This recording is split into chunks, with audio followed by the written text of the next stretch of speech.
La seule dette qu'on est sûr de payer, qu'on le veuille ou pas, c'est la dette de sommeil. Quand on ne dort pas pendant un certain temps et qu'on accumule une dette de sommeil, de la fatigue, de l'excitation, forcément, on va faire une crise d'épilepsie. Docteur Mariam Sodo Diop est neurologue, spécialiste en troubles du sommeil. Elle vous explique comment vivre mieux, plus longtemps et être au maximum de votre potentiel en prenant soin de votre cerveau. Le cerveau, on ne peut pas le nettoyer. Le cerveau, il faut le faire dormir, c'est tout. C'est en dormant que le cerveau se nettoie. C'est en dormant qu'on le consolide. À côté de ça, c'est en dormant que l'on répare toutes les blessures, les plaies, les lésions dans notre organisme. Chez l'enfant, il y a des travaux qui ont été faits qui ont montré qu'une heure d'exposition à un écran correspondait à 15,7 minutes de sommeil en moins. Il a été prouvé qu'ils vont développer des troubles cognitifs. Donc avant 3 ans, c'est pas d'écran du tout. Les gens qui ont un travail de nuit font plus de cancer, de diabète, de pathologies métaboliques, font plus d'obésité. L'oubli devient pathologique quand on oublie des choses qui sont essentielles et qui nous empêchent de mener nos activités quotidiennes. Comment on fait alors, professeur, pour éviter ça ? Bien. AVC, ça veut dire agir vite pour le cerveau. Quand on a un accident vasculaire cérébral, les signes d'alerte, c'est quoi ? Bienvenue dans Afropod. Vous le savez, on s'est lancé un grand défi, celui d'atteindre 1 million d'abonnés sur YouTube d'ici la fin de l'année. Pour l'instant, on est encore loin du compte, mais c'est tout à fait possible. Et pour ça, on a besoin de vous. Si vous aimez ces vidéos, si on vous apporte ne serait-ce qu'un tout petit peu de valeur, alors la meilleure façon de nous soutenir gratuitement, c'est de vous abonner et de partager les vidéos avec vos proches. C'est ce qui nous permet de continuer et d'attirer des invités toujours plus pertinents et plus prestigieux. Merci beaucoup. Merci aussi à notre partenaire Sonatel Orange de sponsoriser cet épisode. Et puis n'oubliez pas, ce que vous entendrez ici, vous ne l'entendrez nulle part ailleurs. Alors surtout, ça reste entre nous. Mariam Sodo Diop, tu es neurologue, neurophysiologiste et épileptologue. Est-ce que tu peux m'expliquer un peu tout ça ? Je suis neurologue, tu l'as dit, c'est-à-dire que je prends en charge toutes les affections qui implique un dysfonctionnement du système nerveux.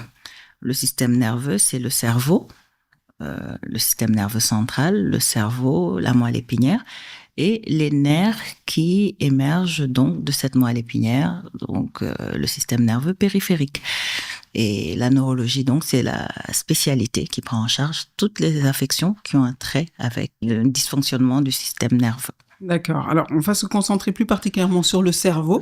Est-ce qu'on peut avoir un cerveau en plus ou moins bonne santé ? Si on exclut qu'on est malade parce qu'on est né avec une anomalie au niveau du cerveau, on a une pathologie avec laquelle on a grandi, il faut qu'on ait un cerveau en bonne santé. Un cerveau en bonne santé, c'est ce qui nous permet de vivre, de respirer, de marcher, de parler, de créer des souvenirs, d'aimer, d'être heureux, d'être triste parfois. Et c'est ce cerveau-là qui nous permet en fait d'être en relation avec notre environnement. Et comment est-ce qu'on sait si on a un cerveau en bonne santé ou pas ? Alors, quand on a un cerveau en bonne santé, on le sait parce que tout ce que je viens de dire est facile à faire.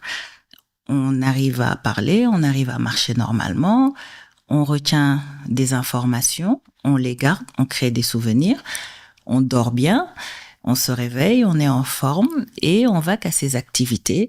On n'a pas de problème particulier pour fonctionner, pour évoluer dans l'environnement qui nous entoure.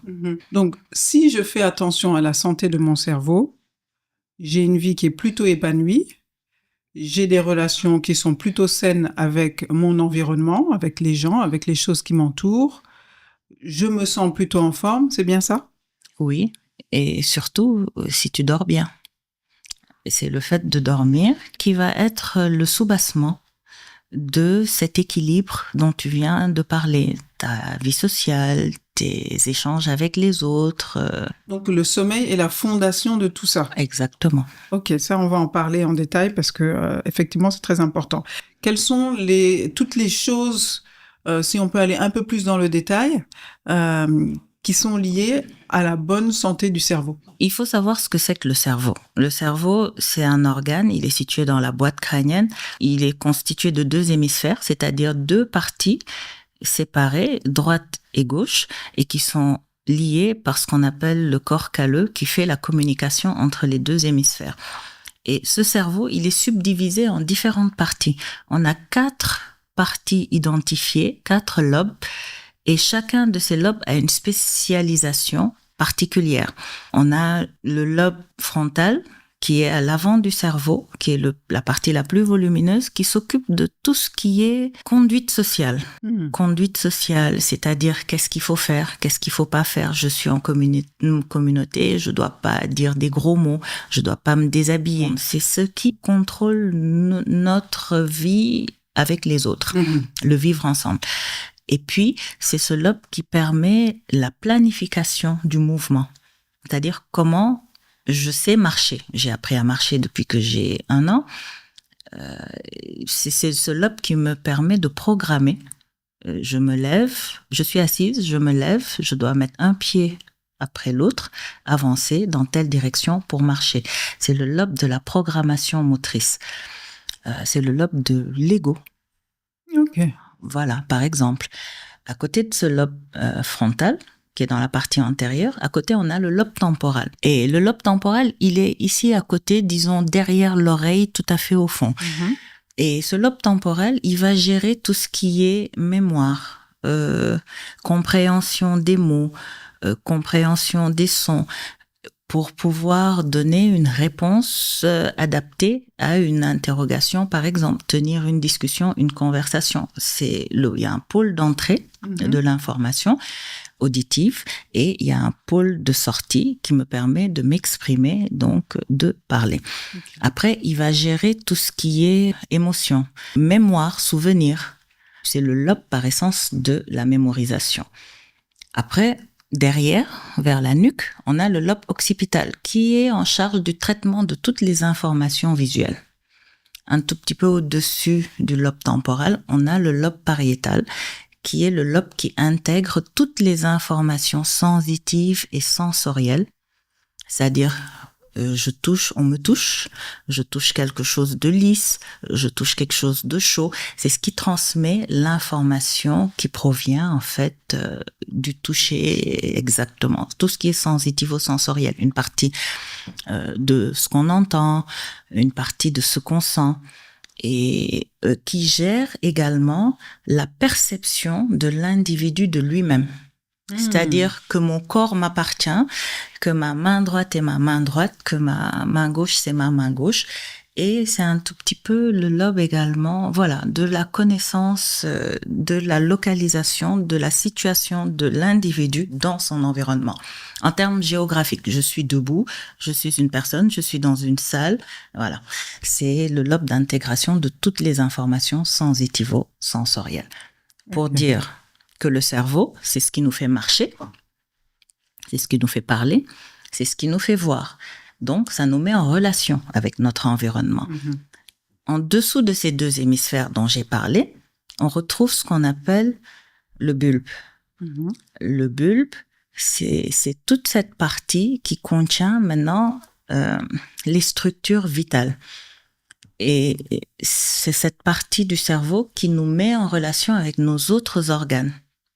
Pourquoi, par exemple, à l'approche d'un examen, devant ma feuille, j'ai tout de suite les intestins qui se contractent un tout petit peu, j'ai envie d'aller uriner, j'ai les mains moites. Parce que justement, le cerveau, il transmet une information qui va être médiée ou transportée par des molécules spécifiques et l'intestin va se contracter. C'est en partie une des raisons du stress, une des explications du stress dont on parlait tout à l'heure. Mais après, ça passe. Et donc, le même cerveau va agir sur l'estomac, va agir sur les glandes lacrymales, va agir sur la production de salive, etc., etc.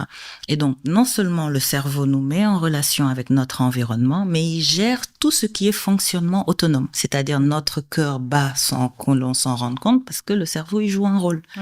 Mes poumons, je respire parce que mon cerveau, il joue un rôle. Mes intestins, ils ont leur mouvement normal parce que mon cerveau, il est le centre de contrôle de tout ça, Voilà. la vessie, etc. Ok, c'est vraiment le système central. C'est le système central. Dans un système d'émetteur-récepteur. D'émetteur-récepteur. C'est comme l'unité centrale d'un ordinateur. C'est lui qui traite les informations et envoie les réponses appropriées en fonction de la demande qui provient de l'extérieur. Ok, parfait, très clair. Maintenant, comment avoir un cerveau en bonne santé? Ça aurait été plus facile si tu me dis comment on fait pour garder sa peau propre. Je te dirais, je vais prendre une douche, je vais utiliser du savon, puis je vais verser de l'eau, je vais frotter et toutes les saletés vont partir. Le cerveau, on peut pas le nettoyer, on peut pas le doucher, on peut pas, voilà. Le cerveau, il faut le faire dormir, c'est tout. C'est en dormant que le cerveau se nettoie, c'est en dormant que le cerveau se réinitialise et c'est en dormant que tout ce qu'on a appris durant la journée, tout ce qu'on a appris comme nouvelle information depuis qu'on est enfant, quand on est en classe, qu'on fait un cours, c'est en dormant qu'on le retient. C'est en dormant qu'on le consolide. Et à côté de ça, c'est en dormant que l'on répare toutes les blessures, les plaies, les lésions dans notre organisme. Dans tout l'organisme? Dans tout l'organisme. Un enfant qui dort, un bébé qui dort, il grandit quand il dort. Pourquoi? Parce que l'hormone de croissance, elle est sécrétée durant le sommeil. Donc, tu vois déjà, le fait de manquer de sommeil pour un bébé peut compromettre sa croissance. C'est quelque chose de visible, de très physique. Alors, c'est pareil pour moi.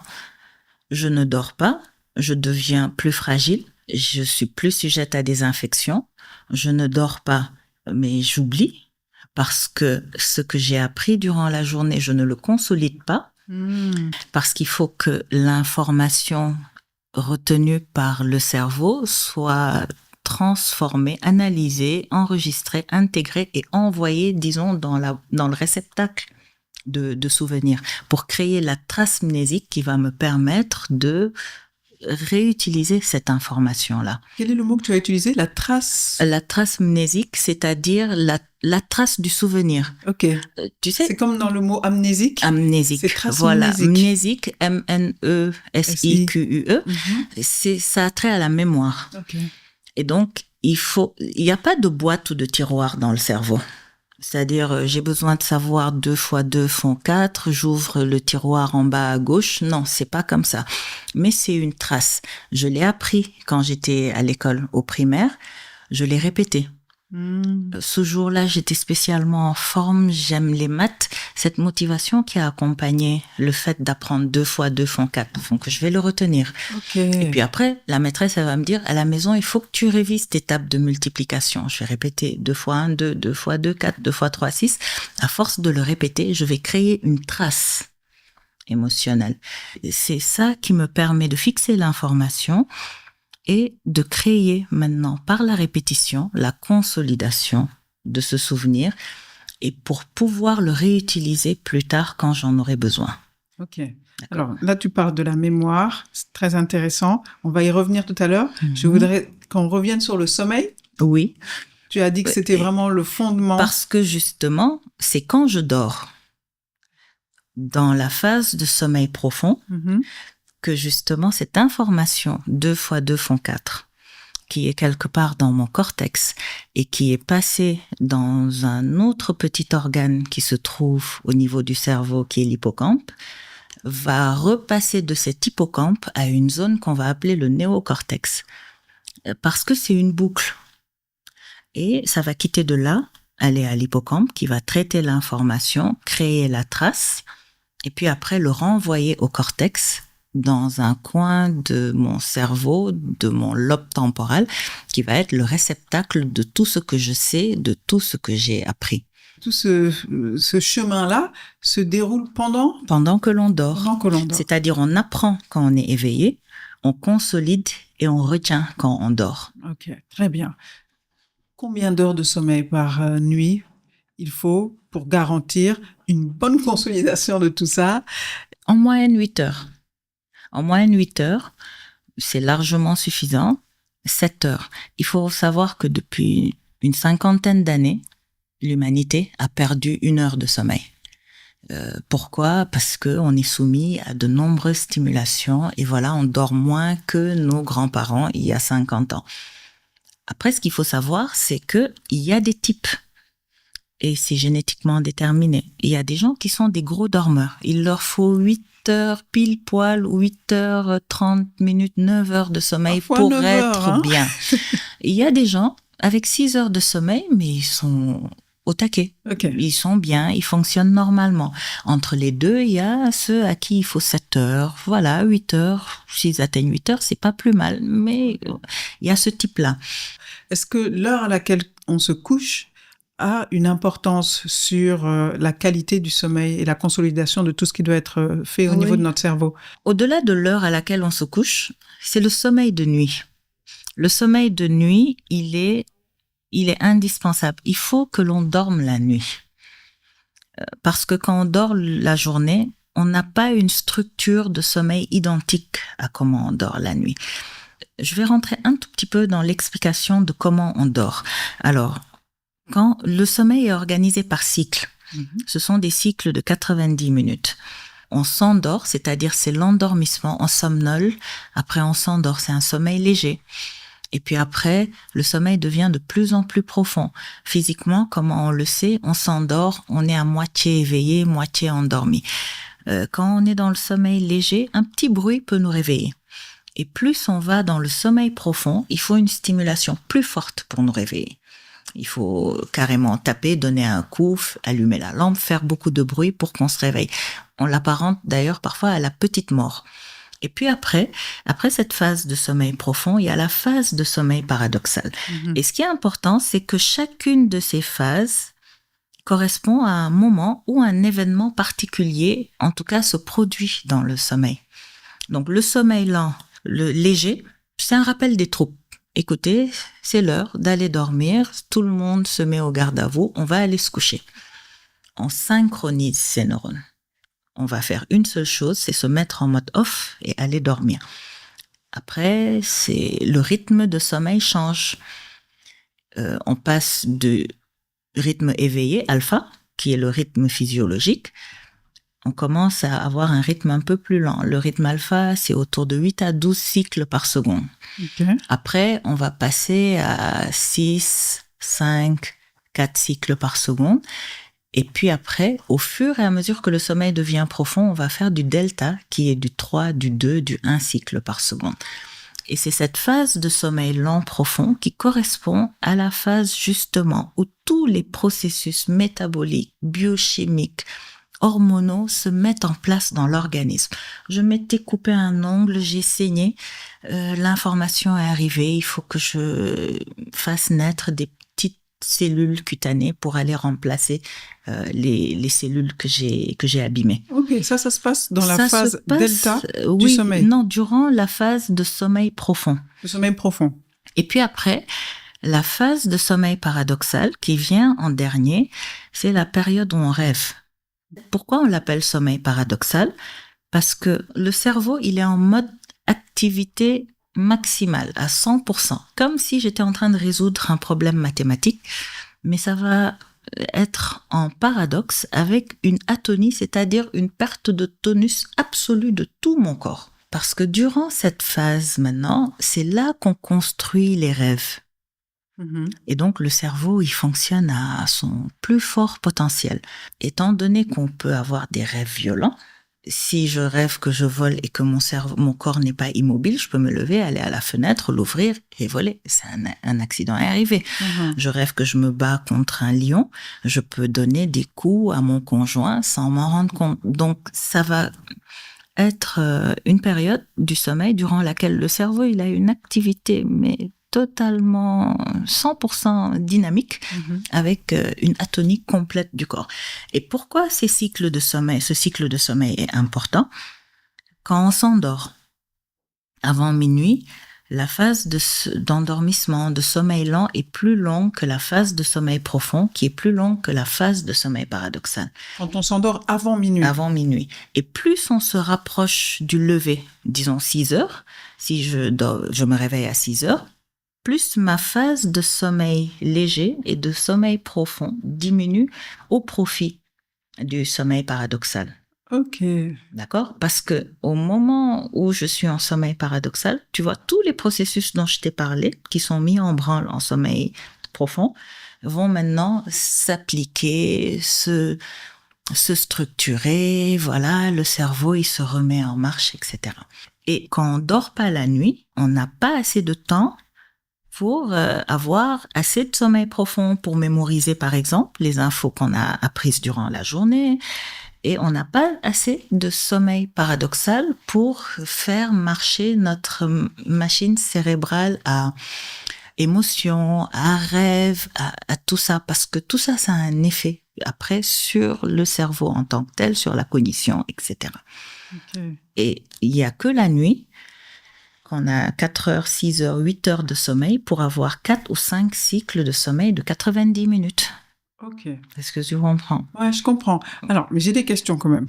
La première, c'est les cycles dont tu parlais là. Donc, avec les alpha et delta. Oui. C'est quoi? C'est des cycles de quoi? C'est les ondes cérébrales, en fait. Voilà. C'est les ondes cérébrales. Là, on est en train de discuter. On est toutes les deux éveillées. On est en mode alpha. Dans quelques minutes, on va faire une pause, on va se lâcher, on va fermer les yeux. Le rythme alpha va disparaître. Quand on ouvre les yeux, il réapparaît. Si on a un canapé, on se couche et on se dit, bon, je vais me détendre, je vais me mettre en mode sieste, entre guillemets. On va passer de l'alpha au θ. Donc, c'est un peu comme si je mesurais mon rythme cardiaque, mais pour le cerveau. Pour le cerveau. Voilà. Et ce rythme cardiaque, on le lit, on l'enregistre lorsqu'on fait un électroencéphalogramme. C'est-à-dire, on met des électrodes qui sont branchées à une machine et qui nous permet de lire le fonctionnement, cette dynamique, donc, de fonctionnement cérébral. Dans ce que tu viens d'expliquer, c'est très clair par rapport au cycle pour ceux qui se couchent avant minuit et donc qui ont le temps assez long pour passer par les différents cycles suffisamment souvent et suffisamment longtemps. Mais alors, les micro-siestes, du coup, ça sert à rien alors? Quand on dort 15 minutes, 5 minutes, ou parfois 2 minutes dans la journée juste pour récupérer un peu? Si, c'est important. Il faut pas faire de sieste trop prolongée. Alors, en médecine du sommeil, on dit qu'il faut avoir une veille de 17 heures en moyenne pour pouvoir espérer dormir la nuit. Donc moi, quand je me réveille à 6 heures plus 17 heures, ça me ramène autour de minuit, 1 heure du matin, à peu près. Donc, il faut que je sois éveillée pendant 17 heures. Maintenant, si je dépasse ces 17 heures-là, il peut m'arriver des moments dans la journée où je suis fatiguée. Je peux faire une sieste, c'est-à-dire... Ok, alors, attends, par rapport au calcul que tu viens de faire, si je me réveille à 6 heures... 6 heures du matin. Il faut que j'ai 17 heures de temps de veille. Alors, 17 heures, ça me ramène à... Autour de 23 heures minuit. Et donc, du coup, j'ai pas mes 8 heures de sommeil, alors. Si je me couche à 23 heures, tu te couches à 23 heures et tu te réveilles à 6 heures, tu as tes 7 heures de sommeil. Oui. Si tu es un dormeur normal, si t'es pas un gros dormeur, tu as tes 20... moi, il me faut mes 8 heures, hein. C'est-à-dire, le rythme veille-sommeil est rythmé par l'alternance du jour et de la nuit. Tout le nictémère dure 24 heures. Donc, on est calé sur ces 24 heures-là. Durant ces 24 heures-là, il faut qu'on s'arrange pour avoir 8 heures de sommeil. Okay. Et en fait, on a une horloge. On a une horloge biologique qui est un peu le chef d'orchestre de toute l'organisation de notre cerveau et qui nous dit, à partir de telle heure, il faut penser à préparer la nuit. Et cette horloge, elle est soumise à des influences endogènes, intérieures, qui nous sont propres dans notre corps, et des influences extérieures. L'influence extérieure, celle qui est la plus connue, c'est le rythme jour et nuit. Donc, lumière, obscurité. On est structuré à avoir des activités la journée et à se reposer la nuit.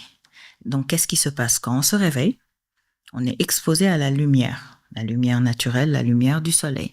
Au fil de la journée, cette luminosité, elle diminue.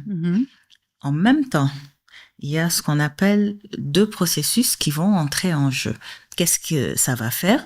Notre température corporelle, qui est à 37 le matin, elle va progressivement se mettre à diminuer parce que pour dormir, il faut qu'il y ait une baisse de la température corporelle. Notre pression artérielle va avoir tendance à diminuer.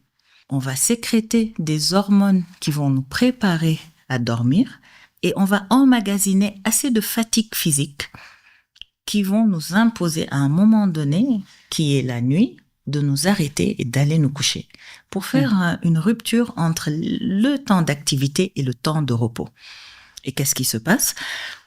Dès le matin, on a un pic de cortisol, c'est-à-dire si on considère que l'organisme c'est une usine, le cortisol c'est la lumière. On vient, on allume les lampes, on branche le courant et les machines se mettent en marche. Okay. C'est à ça que ça sert le cortisol. Et puis après, les taux de cortisol vont baisser progressivement. Et pendant que les taux de cortisol vont baisser, les taux de mélatonine, la mélatonine qui est l'hormone du sommeil, vont augmenter et vont atteindre leur pic autour de 18 heures. Pour nous dire, et là on va commencer à sentir la fatigue, on va bâiller un tout petit peu, mais bon, comme on n'est pas encore rentré à la maison, comme on n'a pas fini sa journée, on termine sa journée, mais on sait que la suite c'est d'aller dormir. Le taux d'adénosine, qui est l'hormone de la veille qui nous maintient éveillés, va commencer lui aussi à baisser et pour se reconstituer au fil de la nuit. Mais pourquoi est-ce que le pic de mélatonine est vers 18 heures alors qu'on pourrait penser qu'il devrait être plutôt à l'heure de dormir justement, c'est-à-dire un peu plus tard? Mais parce qu'il nous prépare à dormir. Ce taux, alors je t'ai parlé d'un processus qui fait qu'on emmagasine de la fatigue, on emmagasine une dette de sommeil progressivement qui va augmenter et qu'on va rembourser durant la nuit. Okay. Alors, il faut bien qu'on ait une heure pour se coucher.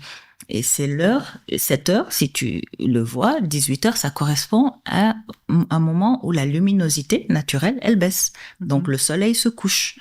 Le soleil se couche, on ne reçoit plus la lumière. Donc, c'est un signal également dans la tête, parce que je t'ai dit qu'on avait 2 influences extérieures. C'est la lumière et toute cette pression donc de sommeil qui s'installe.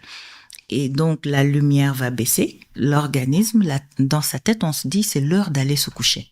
Parce que la nuit elle est faite pour dormir, c'est comme ça, on dépend du cycle jour et nuit. Bon, il y a des gens qui aiment bien travailler la nuit, vivre la nuit. Oui, mais c'est pas recommandé. Ce n'est pas recommandé. Après, il y a des gens qui sont du matin. Il y a des gens qui sont du soir. Il y a des gens, ils sont en forme le matin. Quand ils se réveillent, ils sont au maximum de leur potentiel. Ils font tout ce qu'ils ont à faire. Mais à partir de 20 heures, il faut pas les solliciter pour quoi que ce soit. La nuit, ils dorment. Ils se réveillent tôt, ces gens-là. Ils se couchent tôt. Il y a ceux qui sont de la nuit. C'est un peu une sorte de... Voilà, ils sont bien à partir de 20 heures. Mais eux, leur matinée, le matin, pour eux, commencerait idéalement vers 11 heures, quoi, midi. Et c'est des gens, le matin, ils sont encore dans le brouillard, ils sont pas bien réveillés. Il leur faut, en tout cas, dormir après le lever du soleil. C'est des chronotypes. Là aussi, encore, ça dépend de la personne en elle-même. Donc, chacun a son type de fonctionnement. Chacun il n'y a pas forcément une règle qui s'applique à tout le monde. Qui s'applique à tout le monde. D'accord. Voilà. Mais j'aimerais quand même bien savoir les bonnes habitudes pour mieux dormir. Tu as dit tout à l'heure que vraiment le sommeil, c'est la fondation pour avoir un cerveau en meilleure santé, pour consolider tout ce qu'on a vécu dans la journée. Déjà, les écrans avant de se coucher.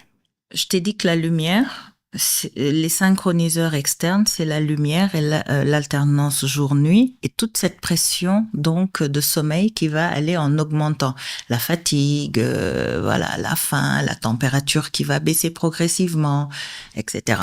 On est donc programmé génétiquement pour dormir la nuit. Donc la nuit, c'est à partir de 20h, 21h, 22h.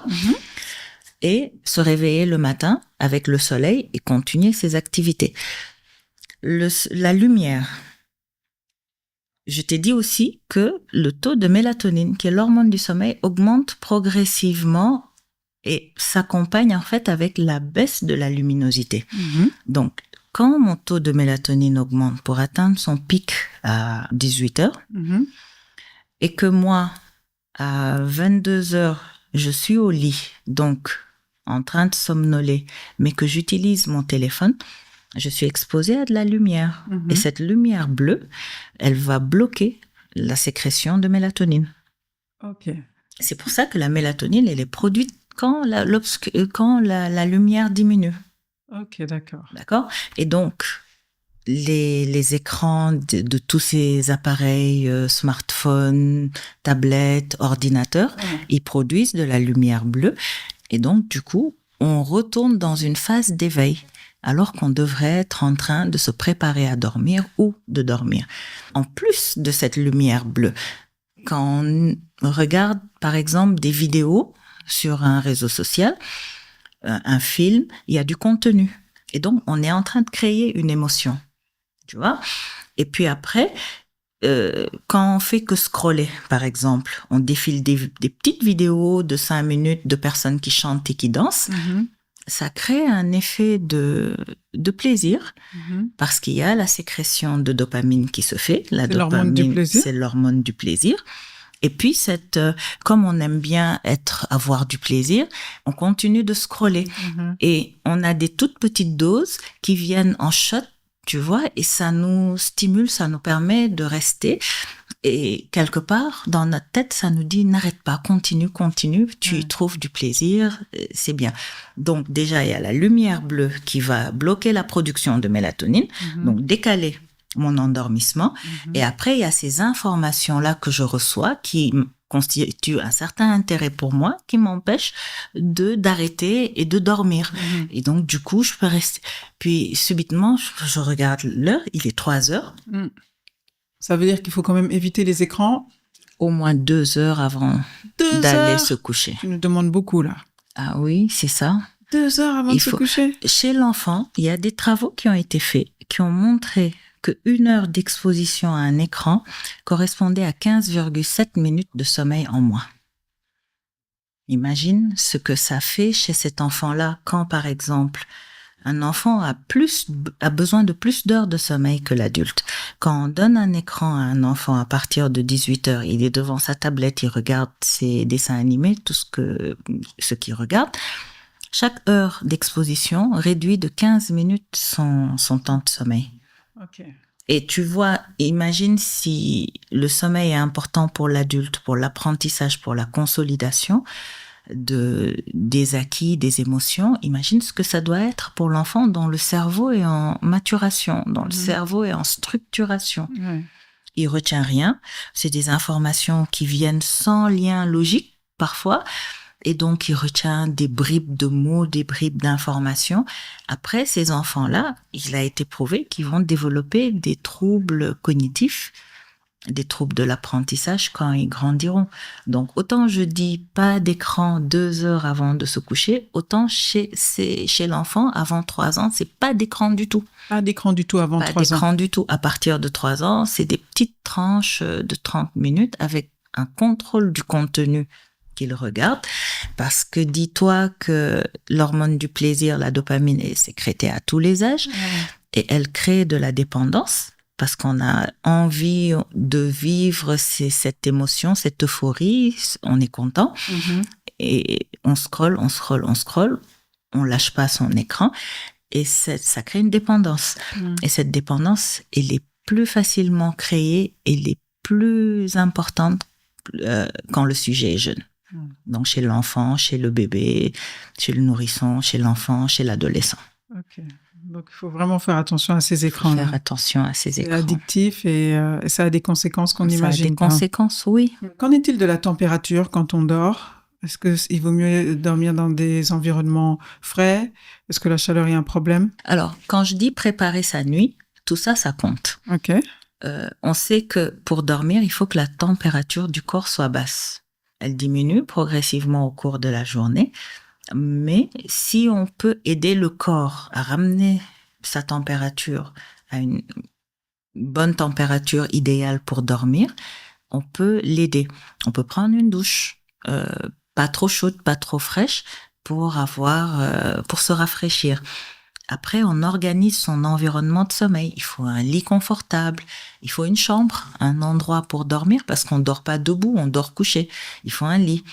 Il faut pas de lumière, il faut dormir les lampes éteintes. Il faut pas de bruit, parce que tout ça, c'est des interférences qui font que le sommeil ne soit pas de qualité. D'accord. Donc, il faut vraiment essayer que ça soit dans l'obscurité totale. Voilà, dans l'obscurité totale. Il faut pas, je veux dire, lire le dernier mail quand on est dans la chambre, a fortiori quand on est dans le lit. Ouais. Voilà, il faut se créer des conditions qui sont parfaites pour que l'on puisse dormir. Il faut se créer des rituels. C'est-à-dire, on se dit, je vais au lit à 23 heures. J'entre dans ma chambre à 22 heures. Je vais prendre ma douche. Je mets le pyjama dans lequel je me sens bien. Je me couche dans mon lit. Il est même pas recommandé de lire dans son lit. C'est-à-dire quand on a envie de lire 2 lignes, on le fait à côté de son lit. De sorte que le lit soit juste pour dormir et pour l'intimité, bien sûr. Mais juste pour dormir.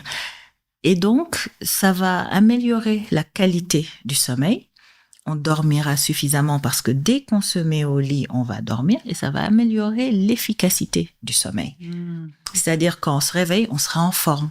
On aura le sentiment d'avoir bien dormi, d'avoir eu un sommeil réparateur. Donc, de la même façon qu'on peut avoir une routine du matin, là, pratiquement, ce que tu nous dis, c'est il faut une routine du soir. Il faut une routine du soir. Ouais.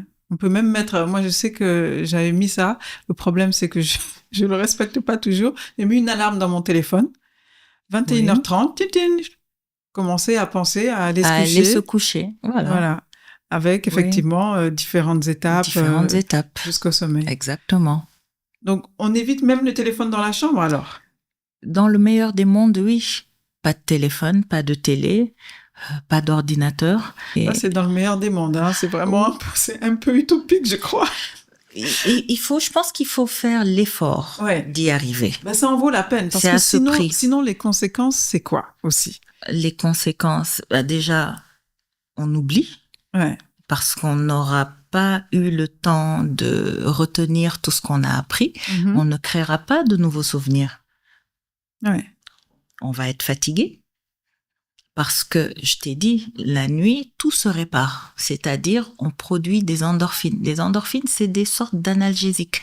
C'est comme des antidouleurs. On produit des hormones, on produit des substances, on lutte contre l'inflammation, on régule son métabolisme de base, de l'utilisation du sucre, la répartition des graisses, l'organisation de la faim, du sommeil, de la faim, de la satiété, je veux dire. Tout ça, ça se passe quand on dort. Et même quand on fait du sport, le muscle, il se construit pendant le sommeil aussi. Le muscle se construit pendant le sommeil. Les os, ils s'allongent pendant le sommeil. Donc, c'est vraiment crucial, en fait. C'est crucial. On sous-estime l'importance du sommeil. Et ça a été prouvé. Les gens qui ont un travail de nuit, qui ont un travail posté, c'est-à-dire qui font des tours, qui travaillent en alternance le jour, la nuit, qui ont des tours de garde, font plus de cancer, font plus de diabète, de pathologie métabolique, font plus d'obésité. Parce que on est programmé pour dormir la nuit, pas pour manger. Et cette programmation, la reconnaissance du sentiment de satiété, c'est-à-dire on a assez.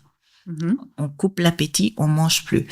Et la sensation de faim, ce qui la déclenche, mais ce sont des hormones qui sont produites au niveau du cerveau, c'est la gréline et la leptine, qui informent notre estomac qu'il est temps de manger parce qu'on a faim et qu'il est temps de s'arrêter de manger parce qu'on a assez.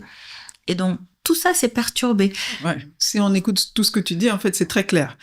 Si on dort bien, on se donne toutes les chances d'avoir plus de capacités physiques, intellectuelles, en termes de mémoire, etc. Et si on ne dort pas bien, par contre, on ouvre les portes à pas mal de pathologies. Tout plein de pathologies, oui. Tu disais que le sommeil, c'est ce qui répare l'ensemble du corps et même le mental éventuellement avec la consolidation des choses vécues. Comment se fait-il que quand on a vécu des choses difficiles, quand on a une journée stressante, ça peut générer de l'insomnie, alors même que c'est là qu'on a plus besoin de dormir et qu'au contraire, on n'arrive pas à dormir parce que justement, il y a de l'angoisse, il y a de l'anxiété. Il y a des émotions, la colère. Et quand on subit un événement stressant, traumatisant, il y a une production inhabituelle, inattendue de cortisol qui est l'hormone du stress. Alors que si c'est à 18h, par exemple, je me suis pris la tête avec quelqu'un dans la circulation, que je le garde, je suis fatiguée, j'ai faim. En plus, il y a ce pic de cortisol-là. Tout de suite, mon rythme cardiaque qui était en train de diminuer tranquillement, il va remonter. D'accord ? Et tu vois, il faudra que l'organisme s'arrange pour trouver des mécanismes compensateurs de cette perturbation. Alors qu'il était en train, la machine était en train de se mettre au ralenti, on lui donne un signal de se remettre à tourner et d'y aller. On est proche de 18h, on est encore dans la lumière, la mélatonine est bloquée, on a des contractions musculaires partout parce que le stress, c'est ce que ça génère. De l'adrénaline est produite, envoyée au niveau du cœur, envoyé dans le sang un peu partout, on n'est pas bien. Tout de suite, le processus de repos qui était en train de se mettre en place, il est interrompu et c'est comme si on commençait une nouvelle journée. Okay. Et le cortisol, il a un rôle, c'est de mettre en marche les mécanismes de l'organisme. Quand il se retrouve en excès, qu'est-ce qu'il fait ? Il va mettre en marche des mécanismes de défense à une menace réelle ou inventée. Okay. Parce que parfois, on peut s'inventer des menaces qui n'existent pas en réalité. Et donc, il va stimuler le système immunitaire à produire des cytokines inflammatoires, interleukines, etc. Le corps va se mettre à chauffer, on va ressentir des douleurs et tout de suite, on est contracté. On a les muscles qui sont contractés, on n'est plus détendu, on est irrité.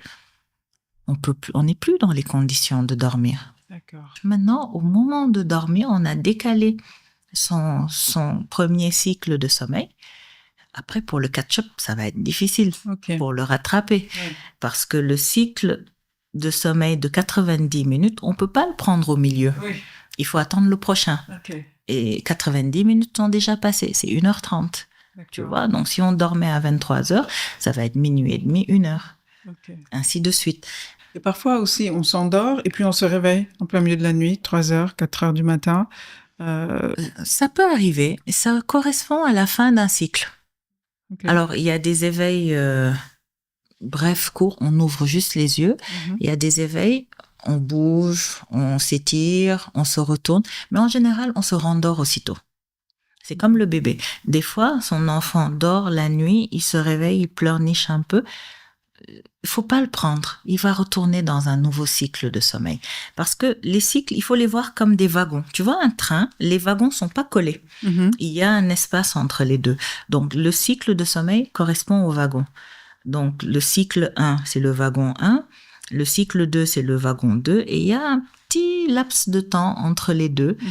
Et ce qui se passe, c'est que quand on se réveille maintenant pour de vrai, on peut avoir du mal à aller rattraper le cycle 2 et ça peut décaler le sommeil. Dans le cas où on a vécu des moments difficiles, où on a eu un trouble du sommeil pendant un certain temps, ou bien alors on a accouché, on a un enfant qui nous empêche de faire nos nuits pendant un certain temps, et qu'on a ce déficit de sommeil, comment le rattraper et au bout de combien de temps on peut rattraper ce déficit de sommeil ? Alors, tu as parlé de plusieurs situations. Quand on a un élément perturbant, déjà, il faut typer le trouble de sommeil. Ça peut être une insomnie de courte durée, parce qu'on a mal à la dent, parce que on a un projet sur lequel on travaille et ça nous a pris 1 semaine, on a dormi à 2h, 3h du matin. En général, cette dette de sommeil, on peut la compenser. Mais ce qui est conseillé, c'est pas par exemple, le dimanche, je me dis, je dors toute la journée. Non. C'est peut-être tous les jours grignoter 30 minutes, 45 minutes, 1 heure sur son heure de coucher. C'est-à-dire avancer sa phase. Mais se réveiller à la même heure. D'accord. C'est-à-dire, on se lève à 6 heures. On continue de se lever à 6 heures. Mais aujourd'hui, on se couche à 23 heures. Demain, on va se coucher à 22h45. Après-demain, on va se coucher à 22h30, à 22h, jusqu'à ce qu'on ait rattrapé cette dette de sommeil. Et puis après, ça continue. Pourquoi c'est important de changer l'heure à laquelle on se couche et pas l'heure à laquelle on se lève ? L'esprit, c'est la régularité. L'esprit, c'est la régularité. Je t'ai dit qu'il faut dormir avant minuit. dans le meilleur des cas. Parce que 6 heures du matin, on est programmé pour se réveiller. Quand on a cette dette de sommeil, ce besoin de sommeil de 17 heures, il faut 7 à 8 heures pour le rattraper. Et quand on met les 7 à 8 heures, c'est 6 heures du matin ou 7 heures du matin. Quand on déborde sur ces 7 heures du matin, on diminue les 17 heures qu'il nous faut de temps de veille. Oui. Est-ce que tu vois? Donc, autant le rattraper en avançant sa phase un tout petit peu que de le rattraper en augmentant sa durée, son temps passé au lit. D'accord. Et c'est là que les synchroniseurs, donc la lumière et tout ça aide. Il faut s'exposer à la lumière, peut-être un tout petit peu plus que d'habitude, un tout petit peu plus tous les jours, pour que notre horloge biologique cale son pic de mélatonine un peu plus tôt le soir d'après. Quand on récupère une dette de sommeil, combien de temps ça prend pour te dire que ok, maintenant c'est bon, je suis revenu à un niveau normal qui est bien pour ma santé, pour mon cerveau, etc. Après, ça dépend de la quantité de dette de sommeil. Ouais. Il y a des gens, ils ne sont plus synchronisés à ce rythme de 24 heures. Ça peut atteindre un certain degré où ils sont à plus de 24 heures ou à moins de 24 heures. Okay. Et donc, ça prendra le temps que ça prendra. Okay. Par exemple, pendant une semaine, on va dire à la personne, écoute, tu vas te coucher à 22 heures ou tu vas te coucher à 20 heures. Après, la semaine prochaine, tu vas progressivement commencer à te coucher à 21 heures. Après, ça peut prendre... Enfin, là aussi, ça dépend de la personne. Oui. Et de l'aide qu'on lui apporte. Est-ce qu'on le mettra sous traitement? Est-ce qu'on va lui demander de s'exposer à la lumière, la thérapie par la lumière? Est-ce qu'on lui mettra de la mélatonine? On peut l'aider. Parce qu'il y a des gens, ils manquent tellement de sommeil qu'ils deviennent des free runners. C'est-à-dire, ils ont leur rythme propre. Mais quand c'est une dette de sommeil de 6 heures, 7 heures, 8 heures, en général, au bout de quelques jours, 5, même pas, 2-3 jours, on peut rattraper cette dette de sommeil. Okay. 2-3 en faisant jours des petites siestes aussi. Ah, on peut rajouter de la sieste. On peut faire des siestes, pas plus de 15-20 minutes, c'est-à-dire 5, 10, 15 minutes de sieste. On se réveille pour ne pas empiéter sur justement son sommeil plus tard. Et pas de sieste après 16 heures. C'est des sacs. Le sac de la fatigue et tout se remplit. On se couche, on dort. Le sac de sommeil se remplit. Pour arriver à 6 heures du matin, on a assez dormi, on se lève, on reprend une journée. Donc, si je dors, par exemple, 2 heures dans la journée, j'ai anticipé sur le remplissage de mon sac de sommeil. Mm-hmm. Donc, si je vais pas me coucher à 22 heures comme d'habitude, j'aurai pas envie de dormir. Je vais me coucher à minuit, 1 heure du matin. Okay. Il faut que je sois assez disciplinée pour me lever à 6 heures. Pas de grasse matinée. D'accord. Et après, je me dis, bon, hier, j'ai manqué de sommeil, je me suis couchée tard, je me suis levée à 6 heures, j'ai accumulé une petite dette de sommeil. Ce soir, je me couche un peu plus tôt que 22 heures. D'accord. Et en fait, en le faisant comme ça, on arrive à ramener un tout petit peu son sommeil à un niveau normal. Et ça peut se faire sans médicaments, sans rien, avec juste un peu de discipline. Et puis, voilà, c'est un investissement personnel, quoi. D'accord. Il y a autre chose pour vraiment bien dormir et donc que c'est des répercussions et des conséquences positives sur notre cerveau? On a parlé du rituel de sommeil. Écoute, d'autres rituels, le massage, par exemple. C'est vrai, parfois on parle de, par exemple, le massage de la plante des pieds avant de se coucher, ça peut aider? Oui, parce que c'est une information qu'on envoie au cerveau et cette information, elle est porteuse d'un contenu émotionnel. On en revient à l'émotion, au plaisir. Okay. On va produire un peu de dopamine. On est bien. Et ça peut aider à ça mieux peut dormir. aider à mieux dormir. Okay. Une activité physique pas trop intense 2 heures avant de se coucher, 3 heures avant de se coucher, ça peut faire du bien parce que ça met le corps dans un état de relaxation. Parce que quand on fait du sport également, on produit de la dopamine, on produit des endorphines, ces hormones du bien-être. On sent plus de douleur, on est relax, on est bien. On élève sa température et puis après, dans le processus de refroidissement, on arrive à un niveau de température bas qui va nous aider également à rentrer dans le sommeil. Et ça n'a pas d'incidence sur le taux de mélatonine dont tu parlais? Non. Le fait de faire du sport c'est pas le même en fin de journée? Justement, il faut pas le faire en fin de journée. Par fin de journée, j'entends, si je dois me coucher à 22 heures, faut pas que je fasse mon jogging à 20 heures. Okay. Parce que avant 20 heures. Avant 20 heures, l'organisme va rester dans un état d'excitation qui n'est pas compatible avec le repos. Et donc, du coup, ça peut me rendre un peu plus éveillée. Et je vais pas prendre d'excitant non plus, de café, de thé, de choses fortes avant, à partir de 16 heures, par exemple, pour aider mon organisme à mieux assimiler les bonnes choses qui vont me permettre de dormir. J'ai remarqué que quand je prends des douches froides le matin, ça me donne un petit coup de fouet et j'ai l'impression que mon esprit est plus vif. Donc j'ai l'impression que c'est bénéfique sur mon cerveau. Est-ce que c'est vrai? Oui, c'est pas mauvais. Quand on prend quelque chose de froid, il y a une vasoconstriction, le rythme cardiaque vasoconstriction, ça veut c'est-à-dire dire que les vaisseaux se contractent un tout petit peu, le cœur bat plus vite, et puis voilà, le sang est envoyé très vite un peu partout. Ça nous réveille, oui, ça fait du bien. Okay. C'est pas faut pas après que ça coupe la circulation, que ça bloque le souffle, parce que des fois, quand on prend une douche froide, mais c'est vraiment froid, ça peut, oui, créer cet effet-là aussi. Ok, donc il faut faire attention. Il faut faire attention. Sinon, c'est bénéfique. Oui, c'est bénéfique, il n'y a pas de problème. Donc, première chose fondamentale pour avoir un cerveau en bonne santé, c'est bien dormir. C'est bien dormir. La routine du soir, les meilleures conditions pour dormir, pas de bruit, obscurité, etc. On a vu tout ça. Quoi d'autre pour avoir un cerveau en bonne santé? Est-ce que l'activité physique aide? L'activité physique. Le cerveau se nourrit d'oxygène et de glucose, de sucre. Quand on a une activité physique de plein air, alors il y a un afflux de sang vers le cerveau. Qui dit afflux de sang, dit afflux d'oxygène. On s'oxygène. Et quand on est dans la nature, qu'on fait son jogging par exemple, il y a une sensation de lâcher prise. Je veux dire, c'est pas en courant qu'on va penser à comment faire pour la facture que je dois régler. Tu vois, on oublie un certain nombre de choses. On se met dans un état de bien-être, d'euphorie. Ça peut être le jogging, ça peut être du vélo, ça peut être du yoga. Ça peut être de la zumba. Oui, de la danse. Mais c'est vrai parce que on produit encore une fois de la dopamine, cette hormone du bonheur.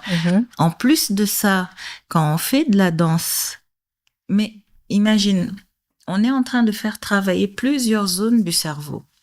On est en train de travailler sa coordination.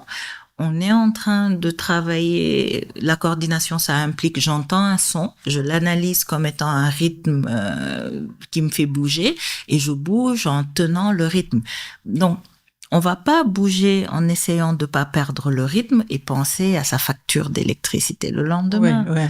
Et donc, du coup, le cerveau, il se met en mode bien-être, quoi. L'oxygène va partout.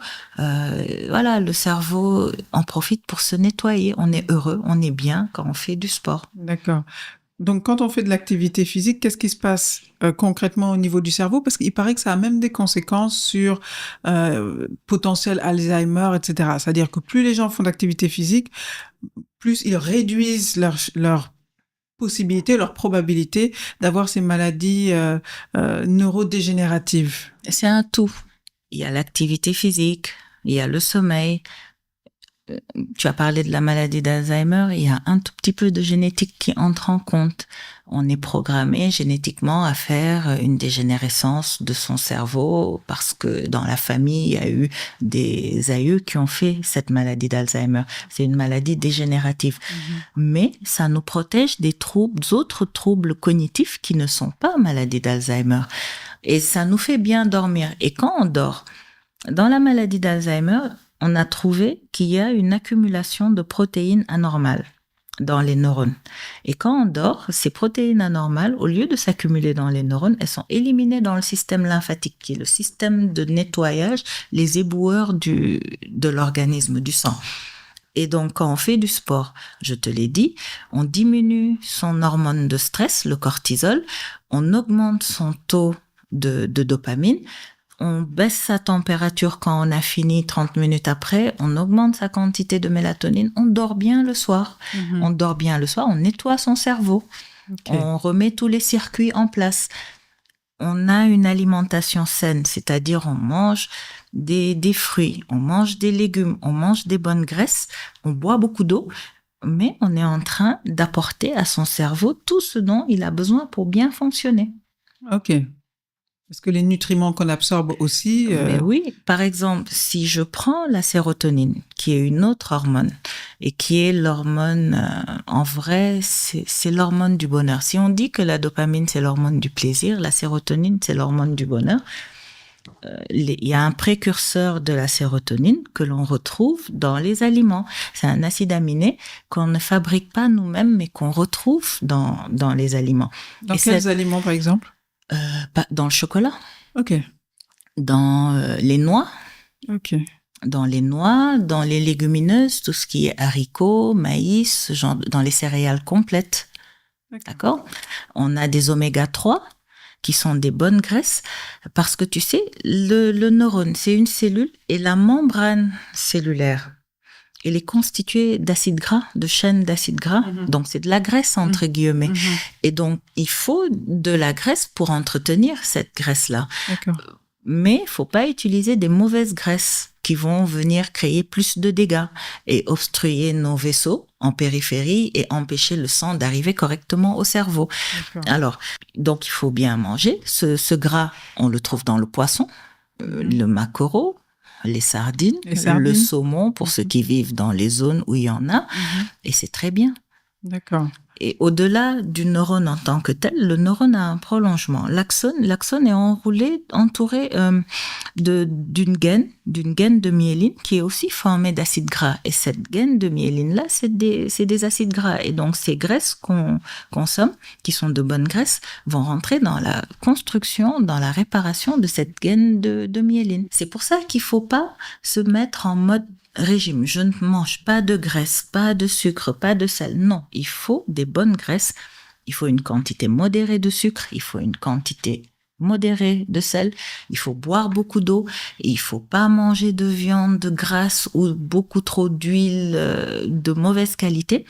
Il faut manger de tout un peu, manger des céréales, des feuilles, des fruits, des graines, pour pouvoir justement apporter à notre organisme tous ces nutriments que l'on ne fabrique pas, mais dont on a besoin pour fonctionner. Donc, sommeil, activité physique, nutrition. Nutrition. C'est vraiment déjà les 3 éléments fondateurs. Il y a d'autres éléments.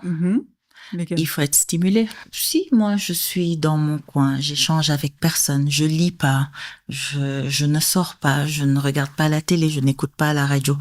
Mais c'est comme si j'étais enfermée dans une boîte. Et pour fonctionner, il faut que je sois stimulée. Pour créer des nouveaux souvenirs, pour créer des nouvelles connaissances, il faut que je sois stimulée.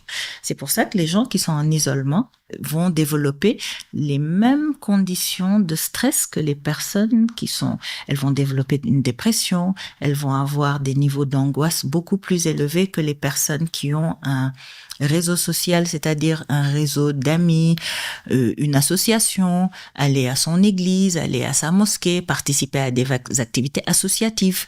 Par exemple, à l'élève qui va à l'école, au travailleur même, qui rencontre des collègues, qui échange, qui lit.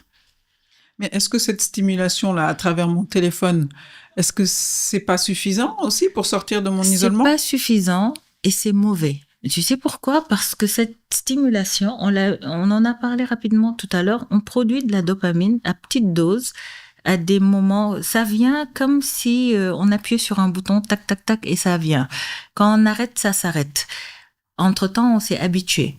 Et on est tellement bien tout seul devant son écran, son téléphone, on obtient la dose de dopamine qu'on veut, on est en train de devenir dépendant sans s'en rendre compte. On se coupe du monde parce qu'on a tout ce dont on a besoin. Oui.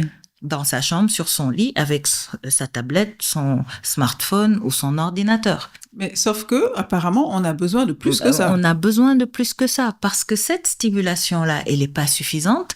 Cette stimulation-là, elle n'est pas appropriée parce qu'on n'a pas besoin de dopamine H24 toutes les 30 secondes. Non, parce que les excès sont nuisibles et la présence de la dopamine en excès, mais entraîne des troubles. Et l'autre chose sur la dopamine, c'est une hormone qui favorise la prise de risque. La dopamine nous fait faire des choses inconsidérées. La dopamine va créer une addiction au jeu. Donc, on était au départ en train de jouer à un jeu vidéo. On passe les niveaux. À un moment donné, on est bloqué. On n'arrive plus à passer les niveaux. Tac, il y a un blocage, une frustration qui se produit. Qu'est-ce qui se passe? Je m'énerve. Il peut m'arriver de jeter ma manette, de briser l'écran de mon ordinateur. Entre-temps, je ne suis pas assez sortie pour me faire des copains avec qui je peux décompresser.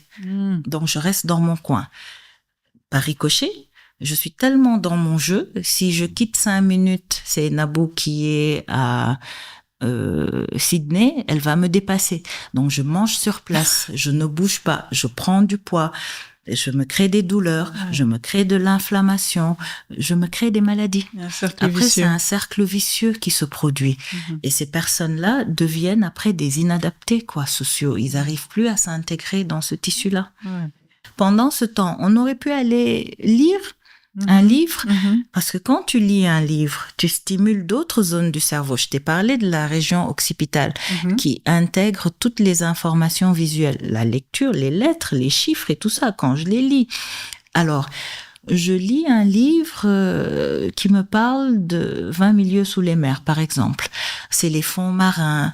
Tout de suite, je me projette. Il y a l'imagination. Mais qu'est-ce que je suis en train de faire? Je suis en train de créer. Mon cerveau est en train de développer des nouvelles connexions. Je suis en train d'apprendre de nouvelles choses. Je suis en train de muscler mes neurones, entre guillemets.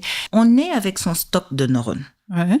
Ça bouge pas. Ça bouge pas. D'aucuns disent que maintenant les neurones arrivent à se multiplier. C'est encore à l'état de théorie. Mais ce qui augmente de manière sûre, c'est les connexions. C'est comme une autoroute. Plus il y a de sorties sur une autoroute, plus les zones desservies sont importantes et plus les possibilités de découverte sont importantes.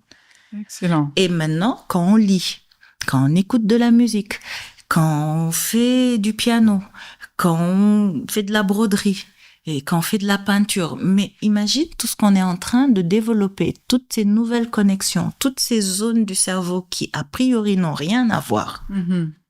Donc, il faut développer les différents types d'activités, Il faut développer les différents pour types. optimiser le fonctionnement du cerveau. C'est la stimulation. Donc, on a dit il faut dormir, on a dit il faut avoir une activité physique, on a dit il faut bien manger, mais il faut stimuler son cerveau à côté et il faut faire le ménage. Les choses dont on n'a pas besoin, on les oublie.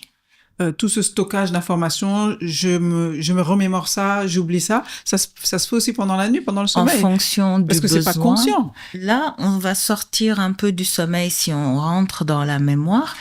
Il y a beaucoup de types de mémoire. Il y a la mémoire immédiate. J'ai besoin d'appeler Seynabou, je tape son numéro 77 1 2 3 4 5 6. J'ai besoin de ce numéro, juste le temps, les 5 secondes qu'il me faut pour le taper sur mon clavier. Après, je l'oublie, je l'aurai noté quelque part. Si j'en ai besoin à nouveau, je le retrouve. C'est la mémoire de travail, c'est la mémoire immédiate. La mémoire procédurale, c'est j'ai appris à faire du vélo. Inconsciemment, j'ai créé la trace. Donc, dès que je vois mon vélo, je monte dessus, je sais ce qu'il faut faire, j'avance. Après, c'est la mémoire procédurale, la mémoire des procédures, de ce qu'on sait faire. Après, il y a la mémoire épisodique, la mémoire des événements. Mon mariage, le premier jour où j'ai fait cours en amphi. C'est ces événements, qui comptent dans notre vie. D'accord. Mais tous ces événements, il faut qu'il y ait au départ pour que l'entrée se fasse, c'est beaucoup plus efficace s'il y a un déclenchement, un trigger émotionnel, motivation, un déclencheur. L'émotion compte dans la capacité de mémorisation. L'émotion compte. On va se souvenir toujours de la couleur de cette théière parce que c'est la théière que ma grand-mère, elle m'a dit qu'on lui a donnée quand elle rejoignait son domicile conjugal. Tu vois, il y a une histoire attachée, il y a une émotion attachée à cette théière. Et chaque fois que je verrai une théière, surtout si elle est verte, ça va me ramener à ma grand-mère. Qu'est-ce qui fait que, en ce moment, c'est de plus en plus difficile de se souvenir des choses? La mémoire, on sent, quand on parle aux gens, etc., on oublie beaucoup plus vite en ce moment. Pourquoi est-ce qu'on oublie plus vite maintenant qu'il y a 10 ans? On dort moins bien. C'est lié à ça. On a moins de centres d'intérêt peut-être convergents avec ce qu'on dit, mais ces oublis ne sont pas forcément pathologiques. Au contraire, ça fait du bien. Je t'ai dit tout à l'heure qu'il fallait pas surcharger son cerveau. Oui, mais parfois, il y a des choses, on veut se souvenir, hein, on veut les retenir, mais on les oublie. Alors, on en revient à la motivation. Quand tu rentres chez toi, tu fermes ta porte, tu retires la clé et tu la poses. Si dans ta tête, tu n'as pas prêté attention au fait d'avoir posé ta clé sur la table à droite de l'entrée, mais le lendemain matin, tu peux chercher la clé dans toute la maison et la retrouver, elle était là, juste à l'entrée. D'accord. OK. Et ça nous amène au déficit d'attention. Oui. Parce que là, tu viens de dire que c'est parce qu'on n'a pas fait attention qu'on a oublié. C'est différent. Là, on va rester dans la mémoire. Okay. Parce que c'est important de savoir quand est-ce que l'oubli devient pathologique. Okay. L'oubli devient pathologique quand on oublie des choses qui sont essentielles et qui nous empêchent de mener nos activités quotidiennes. Et si j'oublie là où j'ai garé ma voiture, ça m'arrive de temps en temps. Oui, ça peut arriver. Oui. Tu es fatigué, tu sors d'une longue réunion, voilà, tu t'étais pas concentré. Mais ça va pas durer 24 heures. Genre, tu vas pas rentrer chez toi parce que tu ne sais pas que tu étais venu avec ta voiture. Non, il suffit de me concentrer un petit peu, de revenir dans le film où j'étais, ce que j'ai fait, ce que j'ai vu, et je me suis dit, ah oui, c'est là-bas. Par exemple, ma mère, elle fait elle est à la retraite, elle fait la cuisine tous les jours. Elle sait comment on fait du riz au poisson. Et j'observe que ces derniers temps, elle sait plus comment faire. Là, ça interfère avec ses activités de la vie quotidienne. Et ça, c'est dû à quoi alors ? On entre dans la phase de déclin cognitif. Et ça, c'est des troubles de la mémoire, c'est des oublis qui sont pathologiques. D'accord. Et ces oublis, ils deviennent pathologiques lorsqu'ils sont associés à d'autres types de troubles cognitifs. Par exemple, on ne sait plus faire ce qu'on savait faire. Elle marche maintenant comme un bébé, quoi. Avec des petits pas précautionneux, comme si elle craignait de tomber, comme si elle avait perdu en assurance. Dès que l'entourage s'en rend compte, ça veut dire que la personne, elle a passé l'étape où elle devait elle-même s'en rendre compte. Et là, il faut aller consulter. Ça devient quelque chose de pathologique. Comment on fait alors, professeur, pour éviter ça, ou se donner le moins de chances possible que ça nous arrive? Bien dormir, bien manger, pratiquer une activité physique, avoir des stimulations et nettoyer son cerveau des informations inutiles, on l'a dit, éviter les médicaments. Tout ce qui est benzodiazépine pour dormir, je dis médicaments pour dormir, ne pas prendre d'antidépresseurs sans réel besoin médical attesté par un professionnel. Tous ces médicaments-là, c'est pas bon. Quand on a de l'hypertension, traiter son hypertension pour permettre au sang de mieux circuler, d'être fluide. Quand on a un diabète, traiter le diabète de sorte que le sang ne soit pas visqueux et que, voilà, qu'il n'y ait pas trop de sucre en circulation. Quand on a de l'inflammation, traiter cette inflammation. Donc, à tous les âges, à toutes les étapes, c'est ça qui permet de le faire. Développer ses échanges, lire, pratiquer des activités plutôt diverses les unes des autres pour acquérir de nouvelles capacités, de nouvelles connexions. Stimuler différentes parties du cerveau. Créer plus de connexions.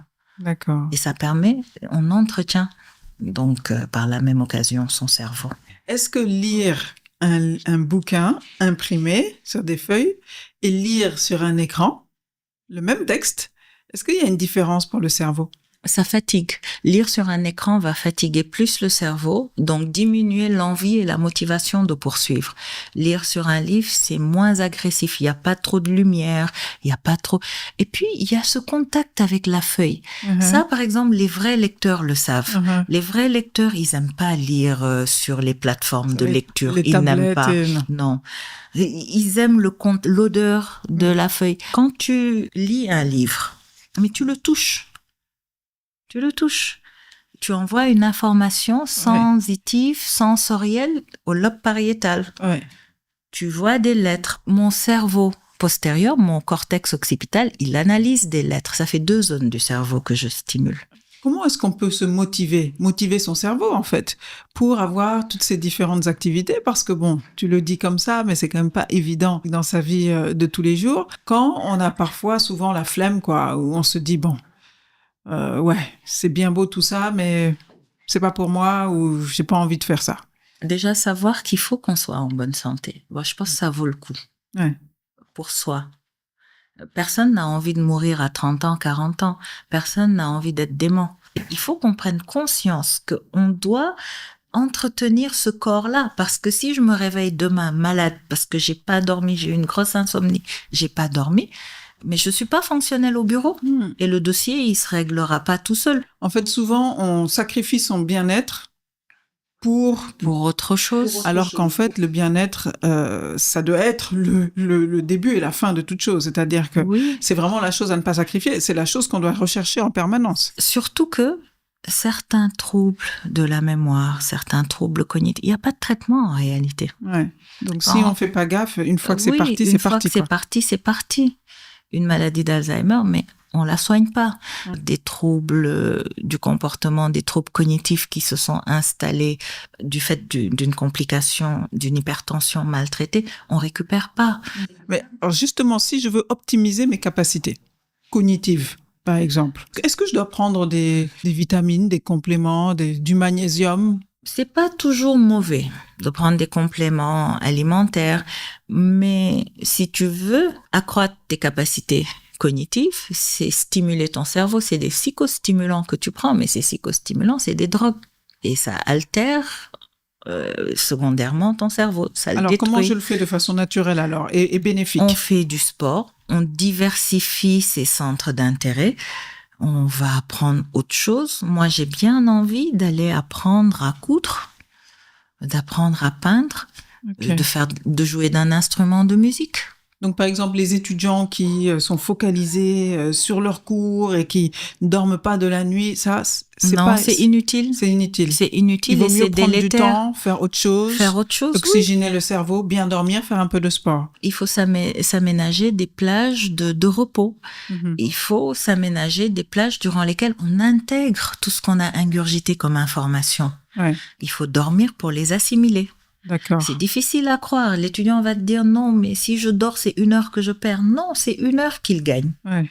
Parce qu'il est plus productif le lendemain. Oui. On parle des étudiants, mais moi, je pense à mon cas aussi. Parfois, où je travaille tard, alors qu'il vaut mieux se reposer. Et ce que j'ai fait pendant 2 heures de travail la nuit, j'aurais pu le faire en 30 minutes le lendemain, par exemple, en étant en pleine forme. En étant en pleine forme. Ouais. Tout ça, c'est bon à savoir. Oui, on le sait. Ce qui est bien, c'est qu'on le sait. Mais est-ce qu'on le pratique finalement à la fin? Il faut le faire. Ça, parce qu'au bout du compte, la santé, c'est le socle sur lequel tout repose. Tout repose. Et le cerveau, tu as vu, comme tu disais, c'est le système central. C'est le système central. Tu peux avoir un corps en très bonne santé, si ton cerveau est capote, tu fais rien. Quand il va pas, rien ne va. Ouais. On se leurre, on prend des leurres, on prend du café, on fume en se disant que oui, mais une cigarette, parfois on a l'illusion d'aller mieux, d'être plus performant. On prend un joint de cannabis. Pendant 5 minutes, on est bien, on est léger, on est dans un autre monde. Mais après, qu'est-ce que ça crée? Une dépression, de l'anxiété, de la dépendance, une diminution des performances. Ouais. Donc, c'est pas utile. Et comment on peut se défaire de ces addictions, que ce soit l'addiction aux écrans, que ce soit le cannabis ou autre chose? Il faut se faire aider. Tu sais, le propre des gens qui ont une addiction, c'est de se dire « Non, je peux laisser tomber quand je veux. Ouais. » C'est un piège. Ouais. Parce que c'est l'organisme qui le réclame. C'est plus nous, on n'est plus maître. Et ça rentre dans la définition de la dépendance. On n'a plus le contrôle. C'est plus sous contrôle. Et dans ce cas-là, il faut que le sujet en soit conscient. Il faut que l'entourage en soit conscient et ramène le sujet à prendre conscience de ce qu'il fait de pas bien. Et il faut se faire accompagner, il faut se faire soigner. Mais on est tous un petit peu accros à nos téléphones aujourd'hui. Oui. Là, on n'est pas obligé tous d'aller consulter quand même. Il y a des choses... Il faut de la volonté. C'est de la volonté, quoi. Il faut l'utiliser comme récompense. Ok. Tu vois, on se dit, on fait l'émission, on finit, on va faire telle chose, on va faire telle autre chose, et puis... vers 18h30, je vais m'accorder 30 minutes de téléphone. Je vais lire l'actualité pendant 10 minutes, je vais regarder un sketch ou un film pendant 30 minutes, je vais faire telle chose. et après, on se force à le poser. C'est ça. Ouais. Et après, chaque fois, on se dit, bon, samedi, demain c'est samedi ou demain c'est dimanche, je peux m'octroyer 10-15 minutes de plus. Et ce sera une récompense. Et on va produire des hormones, on sera content de nous. Et il faut considérer tout cela comme étant des gratifications. D'accord. Mais c'est plutôt difficile. Hein. Oui, c'est pas aussi facile que ça. C'est pas aussi facile à faire. Le cerveau aime bien mettre en place des habitudes, il aime bien les routines. Ça aide. En fait, on structure son cerveau. Voilà. Chaque chose a sa place, chaque place pour une chose. Ça, j'adore. C'est ça qu'il faut faire. Et du coup... Et chaque chose en son temps. Chaque chose en son temps. On fait tout ce qu'on fait bien et on n'empiète pas sur les autres choses. On n'est pas dispersé, on n'est pas éparpillé. Ça aide pour la bonne santé du cerveau, mais non? clairement, c'est ce qu'il faut faire. Il faut de la discipline. Il faut manger à heure fixe. Il faut dormir à heure fixe. Il faut se réveiller à heure fixe. Ouais. Il faut faire le tri dans nos activités, dans nos souvenirs, dans ce qu'on retient, dans ce qu'on regarde, dans ce qu'on apprend. Oui, dans ce à quoi on décide d'accorder notre attention. D'accorder notre attention, ouais. Exactement. Sans être trop dur non plus. C'est-à-dire, si aujourd'hui j'ai décalé de 30 minutes ou bien si ceci, cela, c'est pas la fin du monde. C'est pas la fin du monde. Mais au moins peut-être d'avoir un canevas dans la tête. Oui. Parce que, écoute, si un ça plan nous d'action. Oui. Ça nous permet d'être en bonne santé, d'avoir un cerveau mais vif. C'est exactement ça vaut le ce qu'il coup, faut. Je pense. Mais il faut pas que ça vire à l'obsession, comme tu dis. Oui. C'est pas parce qu'aujourd'hui j'ai pas dormi à 22 heures que bon, la Terre va s'arrêter de tourner. Non. Ouais. Il faut se laisser des plages aussi de liberté, de flexibilité pour que, voilà. Est-ce qu'on peut travailler sur son cerveau à tous les âges pour le remettre en bonne santé si on a été un peu négligent sur son sommeil, si on n'a pas fait beaucoup de sport? Ou est-ce que à partir d'un certain âge, c'est trop tard? C'est jamais trop tard. En fait, tant qu'on n'a pas une pathologie dégénérative qui, dans tous les cas, l'histoire naturelle produit vers cette dégénérescence-là, que l'on agisse ou que l'on n'agisse pas, on peut toujours récupérer ce qui reste. Tu as parlé de plasticité. La plasticité fait appel à une autre fonction. Tu vois, quand on a un AVC et qu'on perd la parole, par exemple, c'est une partie des neurones d'un hémisphère, de l'hémisphère dominant selon que je sois droitière ou gauchère. Si je suis droitière, c'est mon hémisphère gauche. Si je suis gauchère, c'est l'hémisphère droit. Et je perds la parole. Alors, cette population de neurones ayant été détruite, la plasticité fait appel c'est une capacité qui fait que les neurones voisins vont apprendre à développer les aptitudes de ces neurones détruits. Okay. Donc, même si elles n'étaient pas spécialisées dans le langage, elles vont apprendre à parler, entre guillemets. Okay. C'est ça, la plasticité. D'accord. C'est pour ça que quand on fait un accident vasculaire cérébral, on ne parle pas, on a une aphasie, on a une paralysie, qu'on arrive à récupérer. Après, c'est clair qu'on n'aura pas une récupération totale complète si les neurones ont été complètement détruits. Mais les neurones voisins peuvent développer des aptitudes. Il est clair que cette plasticité, elle est plus importante quand le sujet est jeune, quand c'est un enfant, quand c'est un adolescent, quand c'est un adulte en bonne santé, que quand c'est un adulte, une personne très âgée à un certain âge. Mais c'est ça la plasticité, c'est la capacité des neurones voisins de récupérer les aptitudes des neurones qui ont été détruits. Waouh, ça c'est impressionnant, ça veut dire oui, que... le cerveau est doté de capacités mais extraordinaires. Ça me fait penser à une vidéo que j'avais vue un jour d'un homme qui était handicapé des mains. Donc, il n'avait pas usage de ses mains. Et du coup, il était orfèvre. C'est-à-dire qu'il réparait des montres avec ses pieds. Oui. Le cerveau a développé des capacités au niveau des pieds parce qu'il n'avait pas de mains. Donc, ça montre quand même nos capacités, les possibilités de nos cerveaux. À s'adapter. À s'adapter. Tu parlais tout à l'heure, est-ce qu'on utilise notre cerveau à 100% de sa capacité? Non, justement, quand on se rend compte de situations pareilles. Mais c'est-à-dire, moi, je suis droitière. C'est-à-dire, mon hémisphère dominant, il est à gauche, j'écris avec la main droite. Mais avec un peu d'exercice, de la régularité, je peux arriver à écrire avec la main gauche parce que je vais entraîner mon cerveau droit à écrire C'est de l'exercice, c'est de l'entraînement, on apprend à le faire. Et est-ce que tu suggères parfois de faire ce type d'exercice? J'entendais quelqu'un, j'avais vu une vidéo d'une neuroscientifique américaine, je crois, qui disait elle se brossait les dents avec la main gauche, justement pour développer plus quelque chose au niveau de son hémisphère droit. Pour développer plus d'aptitudes. Ces capacités d'apprentissage, on les a également toute la vie? Oui, toute la vie. Il est clair qu'avec l'âge, on perd des neurones. Oui. Donc, on perd un tout petit peu de capacité à adapter sa plasticité parce qu'on a moins de neurones et ils sont occupés à faire tellement de choses, peut-être à entretenir un cerveau, garder des souvenirs. On aura moins de neurones disponibles que quand on avait 20 ans, par exemple. Mais ça reste possible. Mais ça reste possible. Est-ce que tu penses que les gens sont conscients, surtout chez nous en Afrique, sont conscients de l'importance du cerveau? On ne prend pas conscience, en fait, moi je pense, de notre cerveau tant qu'on n'a pas de problème particulier qui a un lien avec cette perte de fonction ou l'exagération d'une fonction. Est-ce que tu comprends? On se dit, je dors, je me lève, je suis fatiguée, tout va. Même si Et c'est pour ça qu'on prend pas assez soin de son cerveau, moi je crois. Et si on savait tout ce que le cerveau nous permet de faire, on bouge, on marche, on parle, on digère. Tout ça, c'est une partie. On prend du poids, on maigrit. Tout ça, c'est le cerveau qui le gère. Donc finalement, la fatigue chronique qu'on traîne parfois, c'est quelque chose vraiment auquel il faut faire attention. Ça a un lien forcément avec le cerveau. Et tu sais, la fatigue, il faut pas la négliger. C'est un signal. C'est une alerte.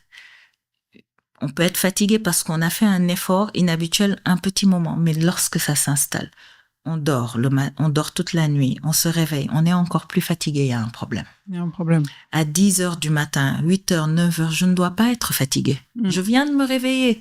Donc tout est en marche, tout a été remis à zéro et remis maintenant en mode on. Je dois pas être fatiguée. Il faut se poser des questions.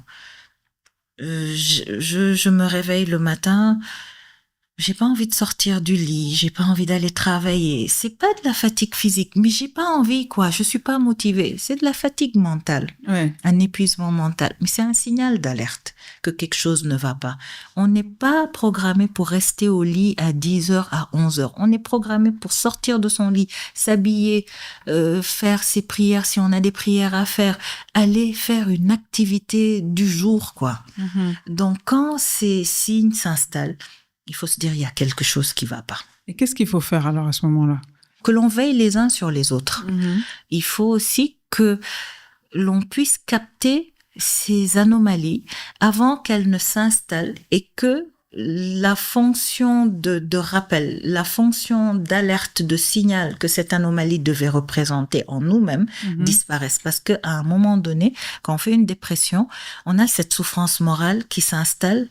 On s'en rend compte au début, mais au cours de l'évolution, on s'en rend plus compte. Ça devient son état normal. Oui. Je pense qu'à un moment donné, c'est bien de faire un point quand on se sent comme ça fatigué ou quoi et se dire, OK, qu'est-ce qui ne va pas?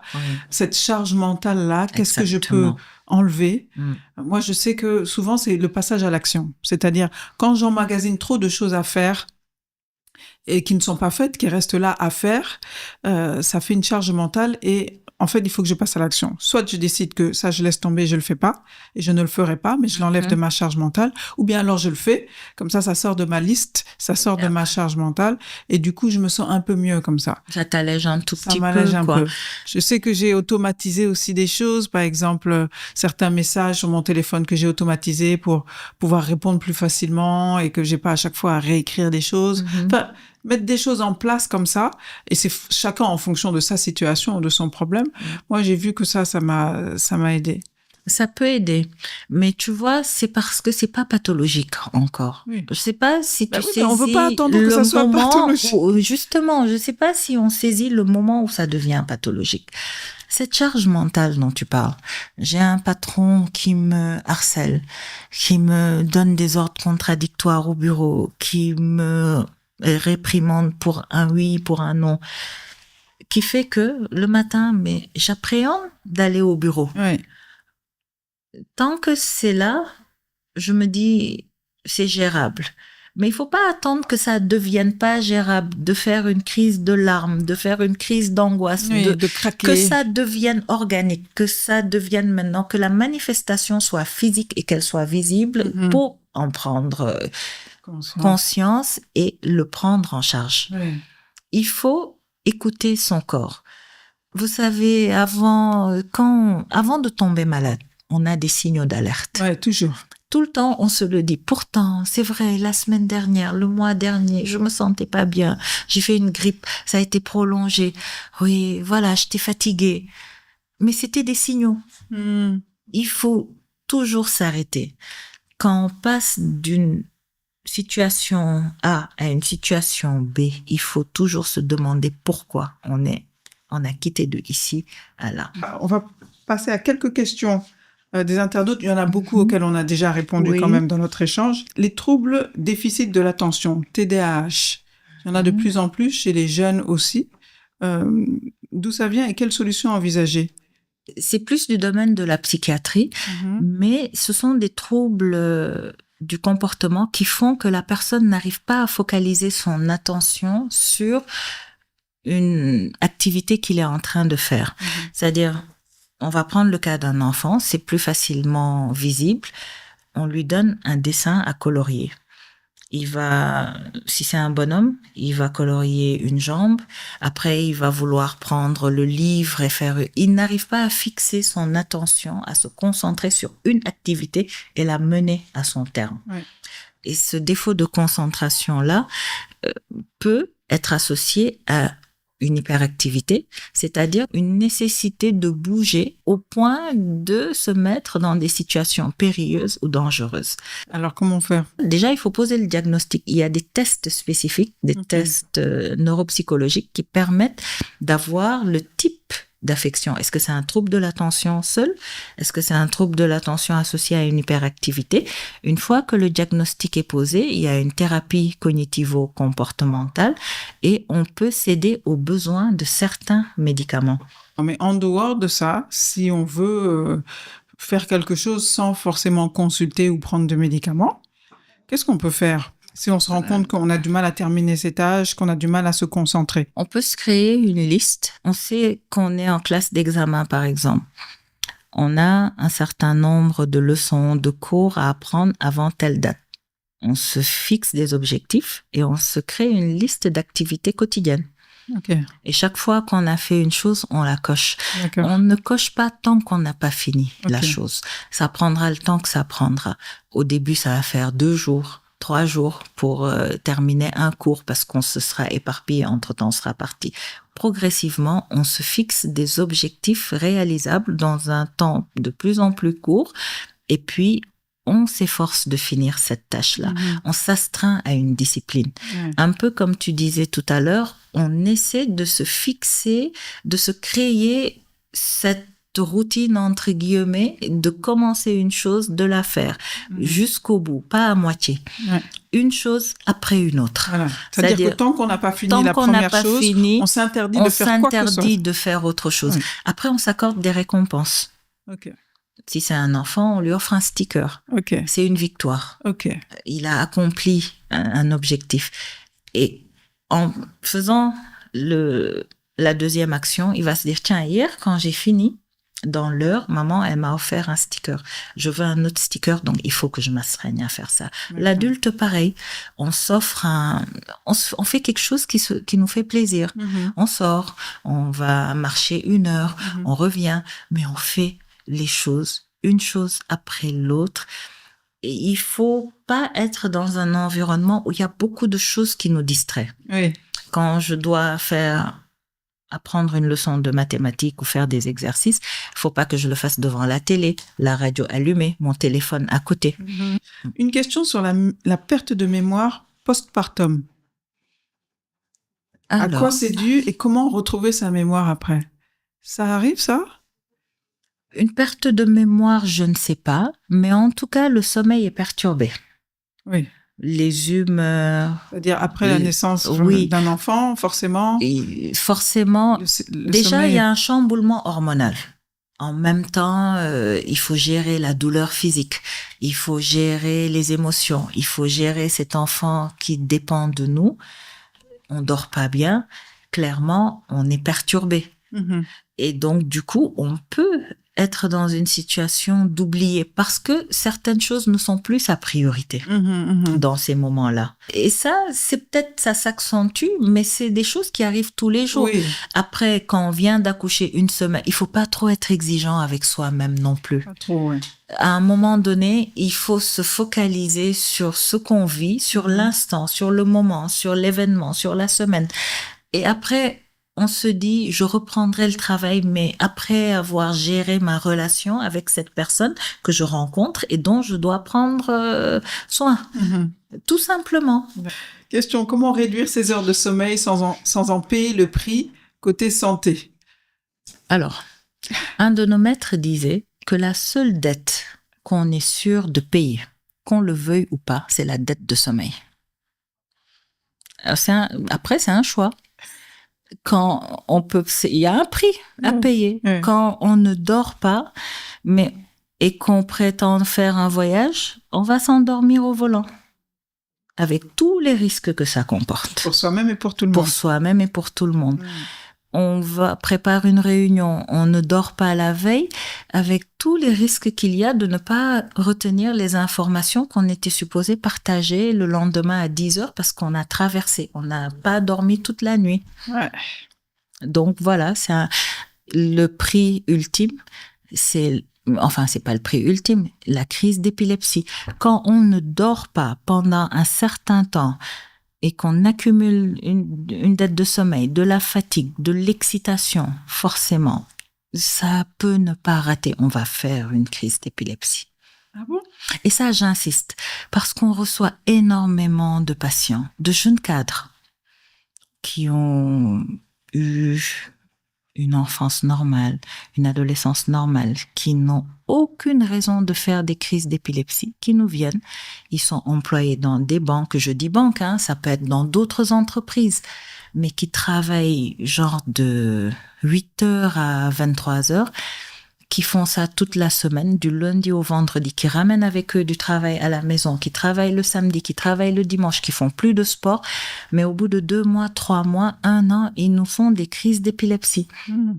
Parfois, certains les mettent sous traitement et ils se complaisent à prendre ce traitement parce que ça leur évite de prendre soin d'eux, d'améliorer leur sommeil, de réduire leur temps de travail. C'est palliatif, mais c'est palliatif. Ça ne résout rien. Au contraire, ça crée des problèmes.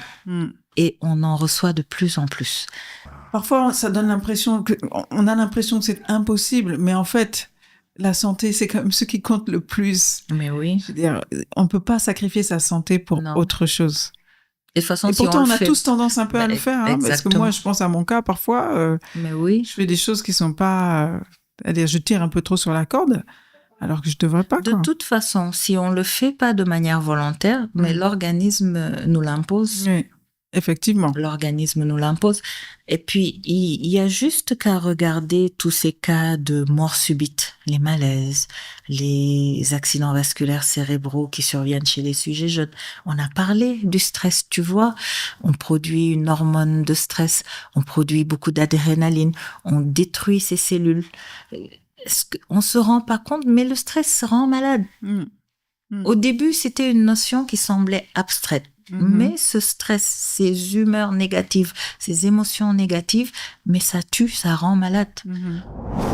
Je veux vous parler de notre partenaire Sonatel Orange.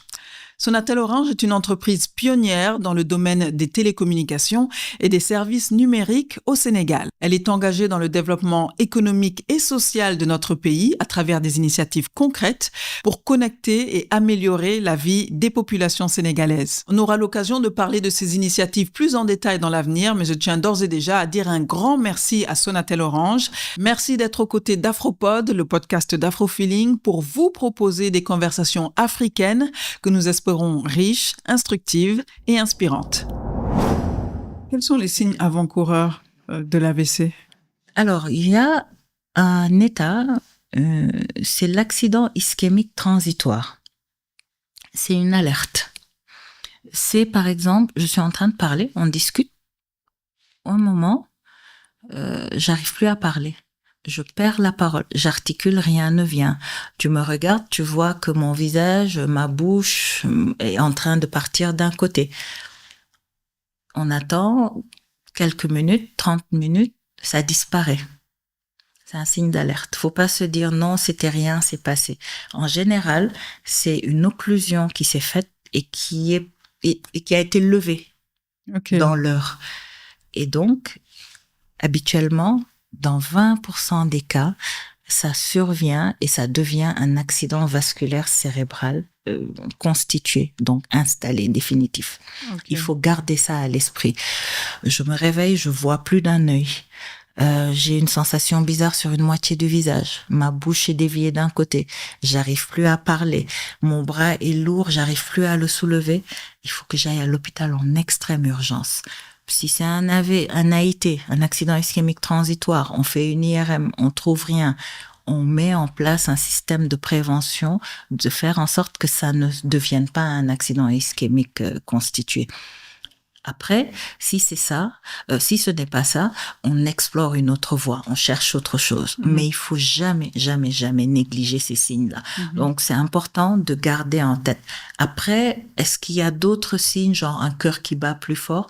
Je ne sais pas. Je ne pense pas qu'il y ait un signe avant-coureur en dehors de cet accident ischémique transitoire. D'accord. Est-ce qu'il y a des mouvements qu'on doit faire? Je voyais des vidéos parfois sur Internet ou des mouvements qu'on doit faire, par exemple faire comme ça pour vérifier que c'est bon, on arrive à faire ce mouvement, ou bien bouger la langue de droite à gauche qui nous indique que OK, ça va, tout est en place. Tout marche. A priori, quand le cerveau va bien, il n'y a pas d'ischémie, c'est-à-dire de lésion cérébrale à un endroit et qui pourrait empêcher ma main, mon bras ou ma jambe de bouger. Quand on fait ça et que ça va des deux côtés, ça va. Quand on parle, qu'on bouge sa langue. Mais il faut pas s'en limiter à ça.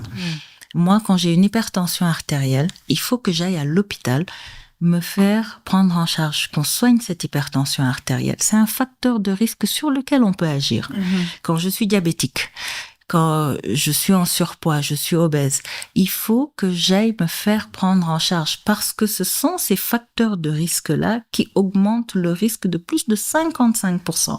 Parfois, même plus quand ils sont additionnés, qui vont me prédire un accident vasculaire cérébral à coup sûr dans 5 ans, 3 ans, 4 ans.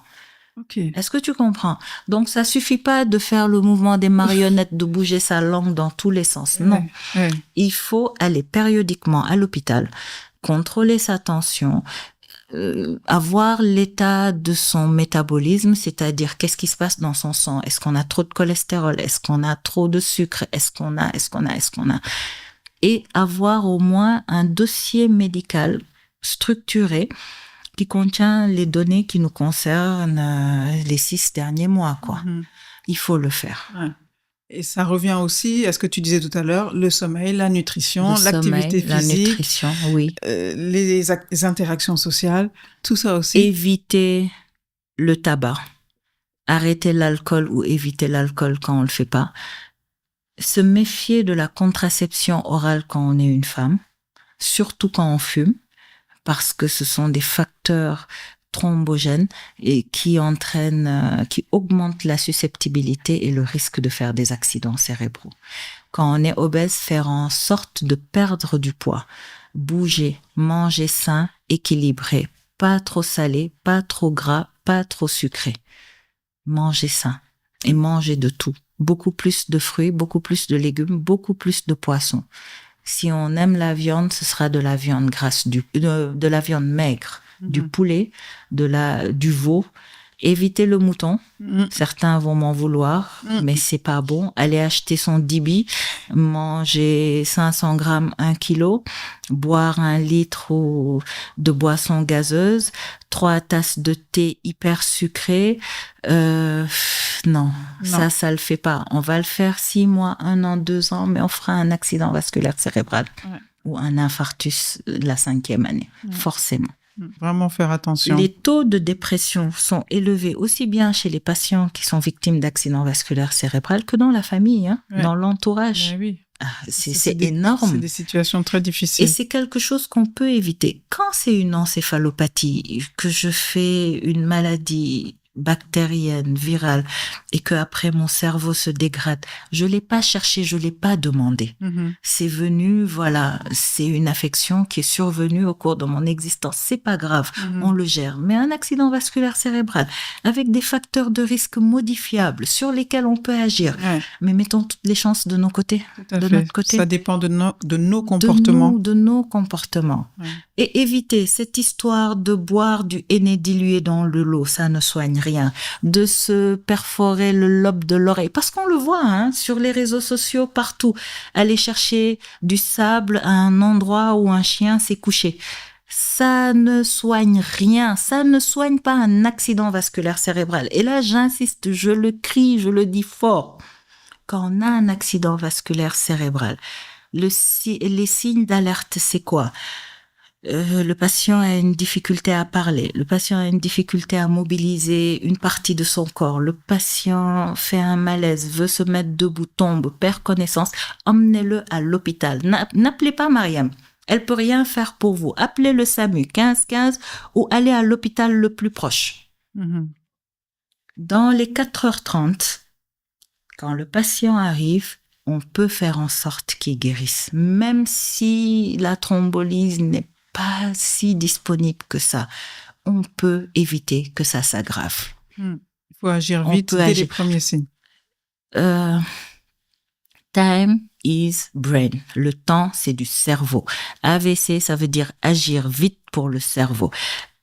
Je le dis, je le répète, il faut agir vite pour le cerveau. Il faut appeler les urgences, il faut appeler le SAMU, il faut aller directement à l'hôpital. Merci de le rappeler. Ouais. On termine avec le questionnaire. Quel est ton principal trait de caractère? Ah. J'en ai tellement. Oh là là. Je sais pas, je suis plutôt facile à vivre. Oui, je suis plutôt facile à vivre. Bon caractère, quoi. T'as Oui, un j'ai caractère un assez bon- facile, oui, assez... Oui. Quelle est la qualité que tu apprécies le plus chez les autres? L'écoute. L'écoute. Mhm. On en manque. On Ouais. prend plus le temps d'écouter l'autre, de s'intéresser à son ressenti, à comment il est. C'est important. Il faut qu'on soit à l'écoute les uns des autres. Quel est le défaut qui te gêne le plus chez les autres? J'aime pas qu'on me manipule. Alors, le défaut que ces personnes-là ont, c'est d'être manipulateur, d'être pas honnête, parce que pour manipuler quelqu'un, faut pas être honnête, et d'être motivé que par l'intérêt. Non. Moi, quand on me manipule, on me perd. Quelle est ta définition du succès? Le succès. Je sais pas si moi, au quotidien, je peux parler de succès. Je sais pas si je me fais comprendre. Moi, je vends pas des téléphones et puis après, ou je vends pas des solutions informatiques pour dire, bon, j'ai réussi à faire. Non. C'est plus, tu vois, cette satisfaction, ce sentiment. Je te l'ai dit tout à l'heure. Je soigne pas mes malades en neuro, mais je les accompagne. Et à la fin de la journée, quand je suis dans mon lit et que je sais que j'ai parlé à X, Y, et qu'au moins le fait de lui avoir parlé, je l'ai soulagé de quelque chose. J'ai donné un médicament, même si c'est du placebo. Je lui ai parlé, je l'ai soulagé de quelque chose. J'ai été utile à une personne, j'ai rendu service à une personne. Ça, pour moi, c'est tout. Donc, au-delà du succès, qui se mesure à des objectifs, des chiffres, des graphiques. Moi, c'est ça. C'est ce sentiment du devoir accompli, de la satisfaction, en fait. Qu'est-ce qui te rend heureuse? Tout. Tout. Moi, je crée mes conditions pour être heureuse. Oui. Comment tu fais ça? Moi, je laisse mes soucis au pied du lit, dehors. C'est-à-dire, dès que je me couche tard, d'accord, mais dès que je pose ma tête sur le lit, je dors sur le coussin. Et tu sais, je vais te raconter une anecdote. Et ça a été peut-être le déclencheur. À un moment donné, mon père était malade. J'étais enceinte. J'ai accouché de mon fils à cette époque-là. Mais j'étais terriblement stressée. Comme on dit, je rentre à la maison avec un bébé, mon papa est malade, je pense à tout ça de choses. Je me dis, ma belle, ça, si tu veux faire tout ça, stresser pour ton père, stresser pour ton enfant, te prendre en charge, tu vas pas t'en sortir. À la clinique, les nounous, les infirmières, elles dorment avec l'enfant. Je suis arrivée à la maison. Je me suis dit, écoute, toi, je lui donne à manger, je le nettoie, je lui mets une couche propre, je fais tout, je fais le berceau, j'ai acheté un coussin, tu vois, avec les petits trous là, comme des gruyères, pour empêcher que l'enfant s'étouffe. Je l'ai couché sur le ventre. Je l'ai couvert. J'ai éteint la lampe, je me suis couchée et j'ai dormi. Mais depuis ce jour, parce que je me suis dit, mais écoute, mort subite du nouveau-né, étouffement, crise d'épilepsie. Mais même moi qui pense à tout ça concernant mon enfant, je suis pas à l'abri. Mhm. Et une fois que je dors, je ne contrôle plus rien, donc je vais dormir, je vais bien dormir. C'est à partir de ce jour-là que j'ai décidé que... Mais tout ça, non, sérieusement, on peut pas... On peut pas tout gérer. On peut pas tout gérer. Ouais. On peut pas tout le temps être sur nos gardes, être sur le qui-vive, on vit pas. Ouais. Il faut apprendre à se débarrasser de tout ce stress-là. Moi, je pense qu'une fois qu'on a la foi, qu'on croit en Dieu, quelle que soit notre religion, après, on s'en remet à lui. On se dit que tout ce qui doit arriver arrivera, que ce qui doit arriver, on peut pas l'empêcher. Et puis voilà. C'est à ce prix. C'est à ce prix. De quoi as-tu peur? Pas grand-chose, pour ne pas dire rien. Parce que c'est ce que je viens de t'expliquer. J'ai trouvé le moyen d'éliminer toutes ces peurs-là. Mhm. De quoi on peut avoir peur? De l'échec, de la mort? Mhm. Mais on n'a aucun contrôle sur ça. Mm.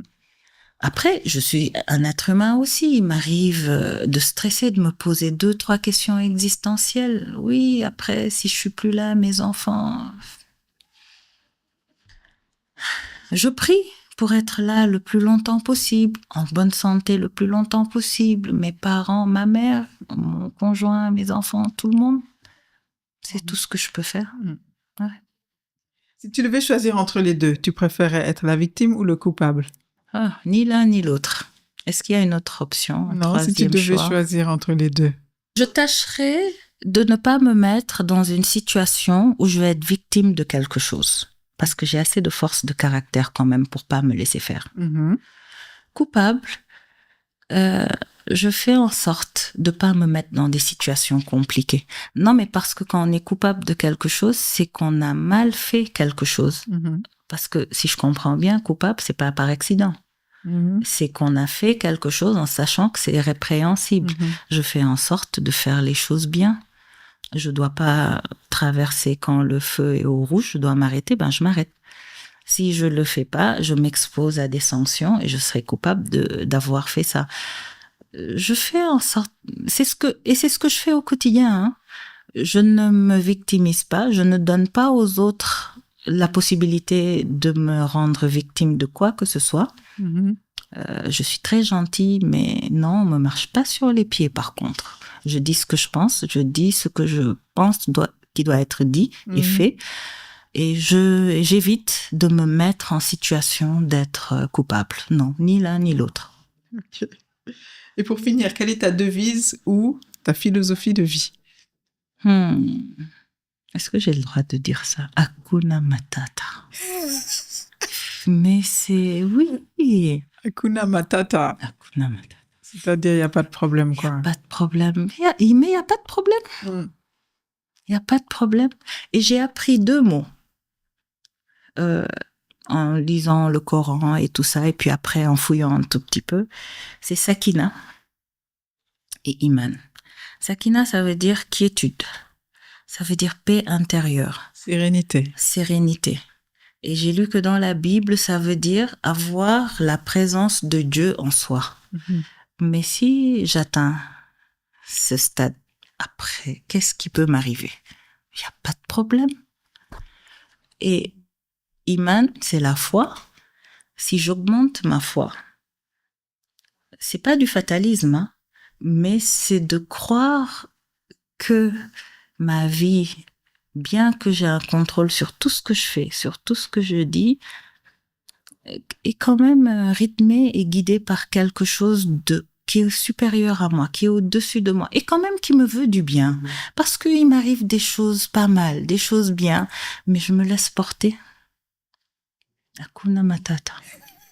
Et puis après, je vais faire en sorte d'atteindre ce niveau de quiétude, de sérénité, puis je vais devenir un soufi. Pourquoi pas?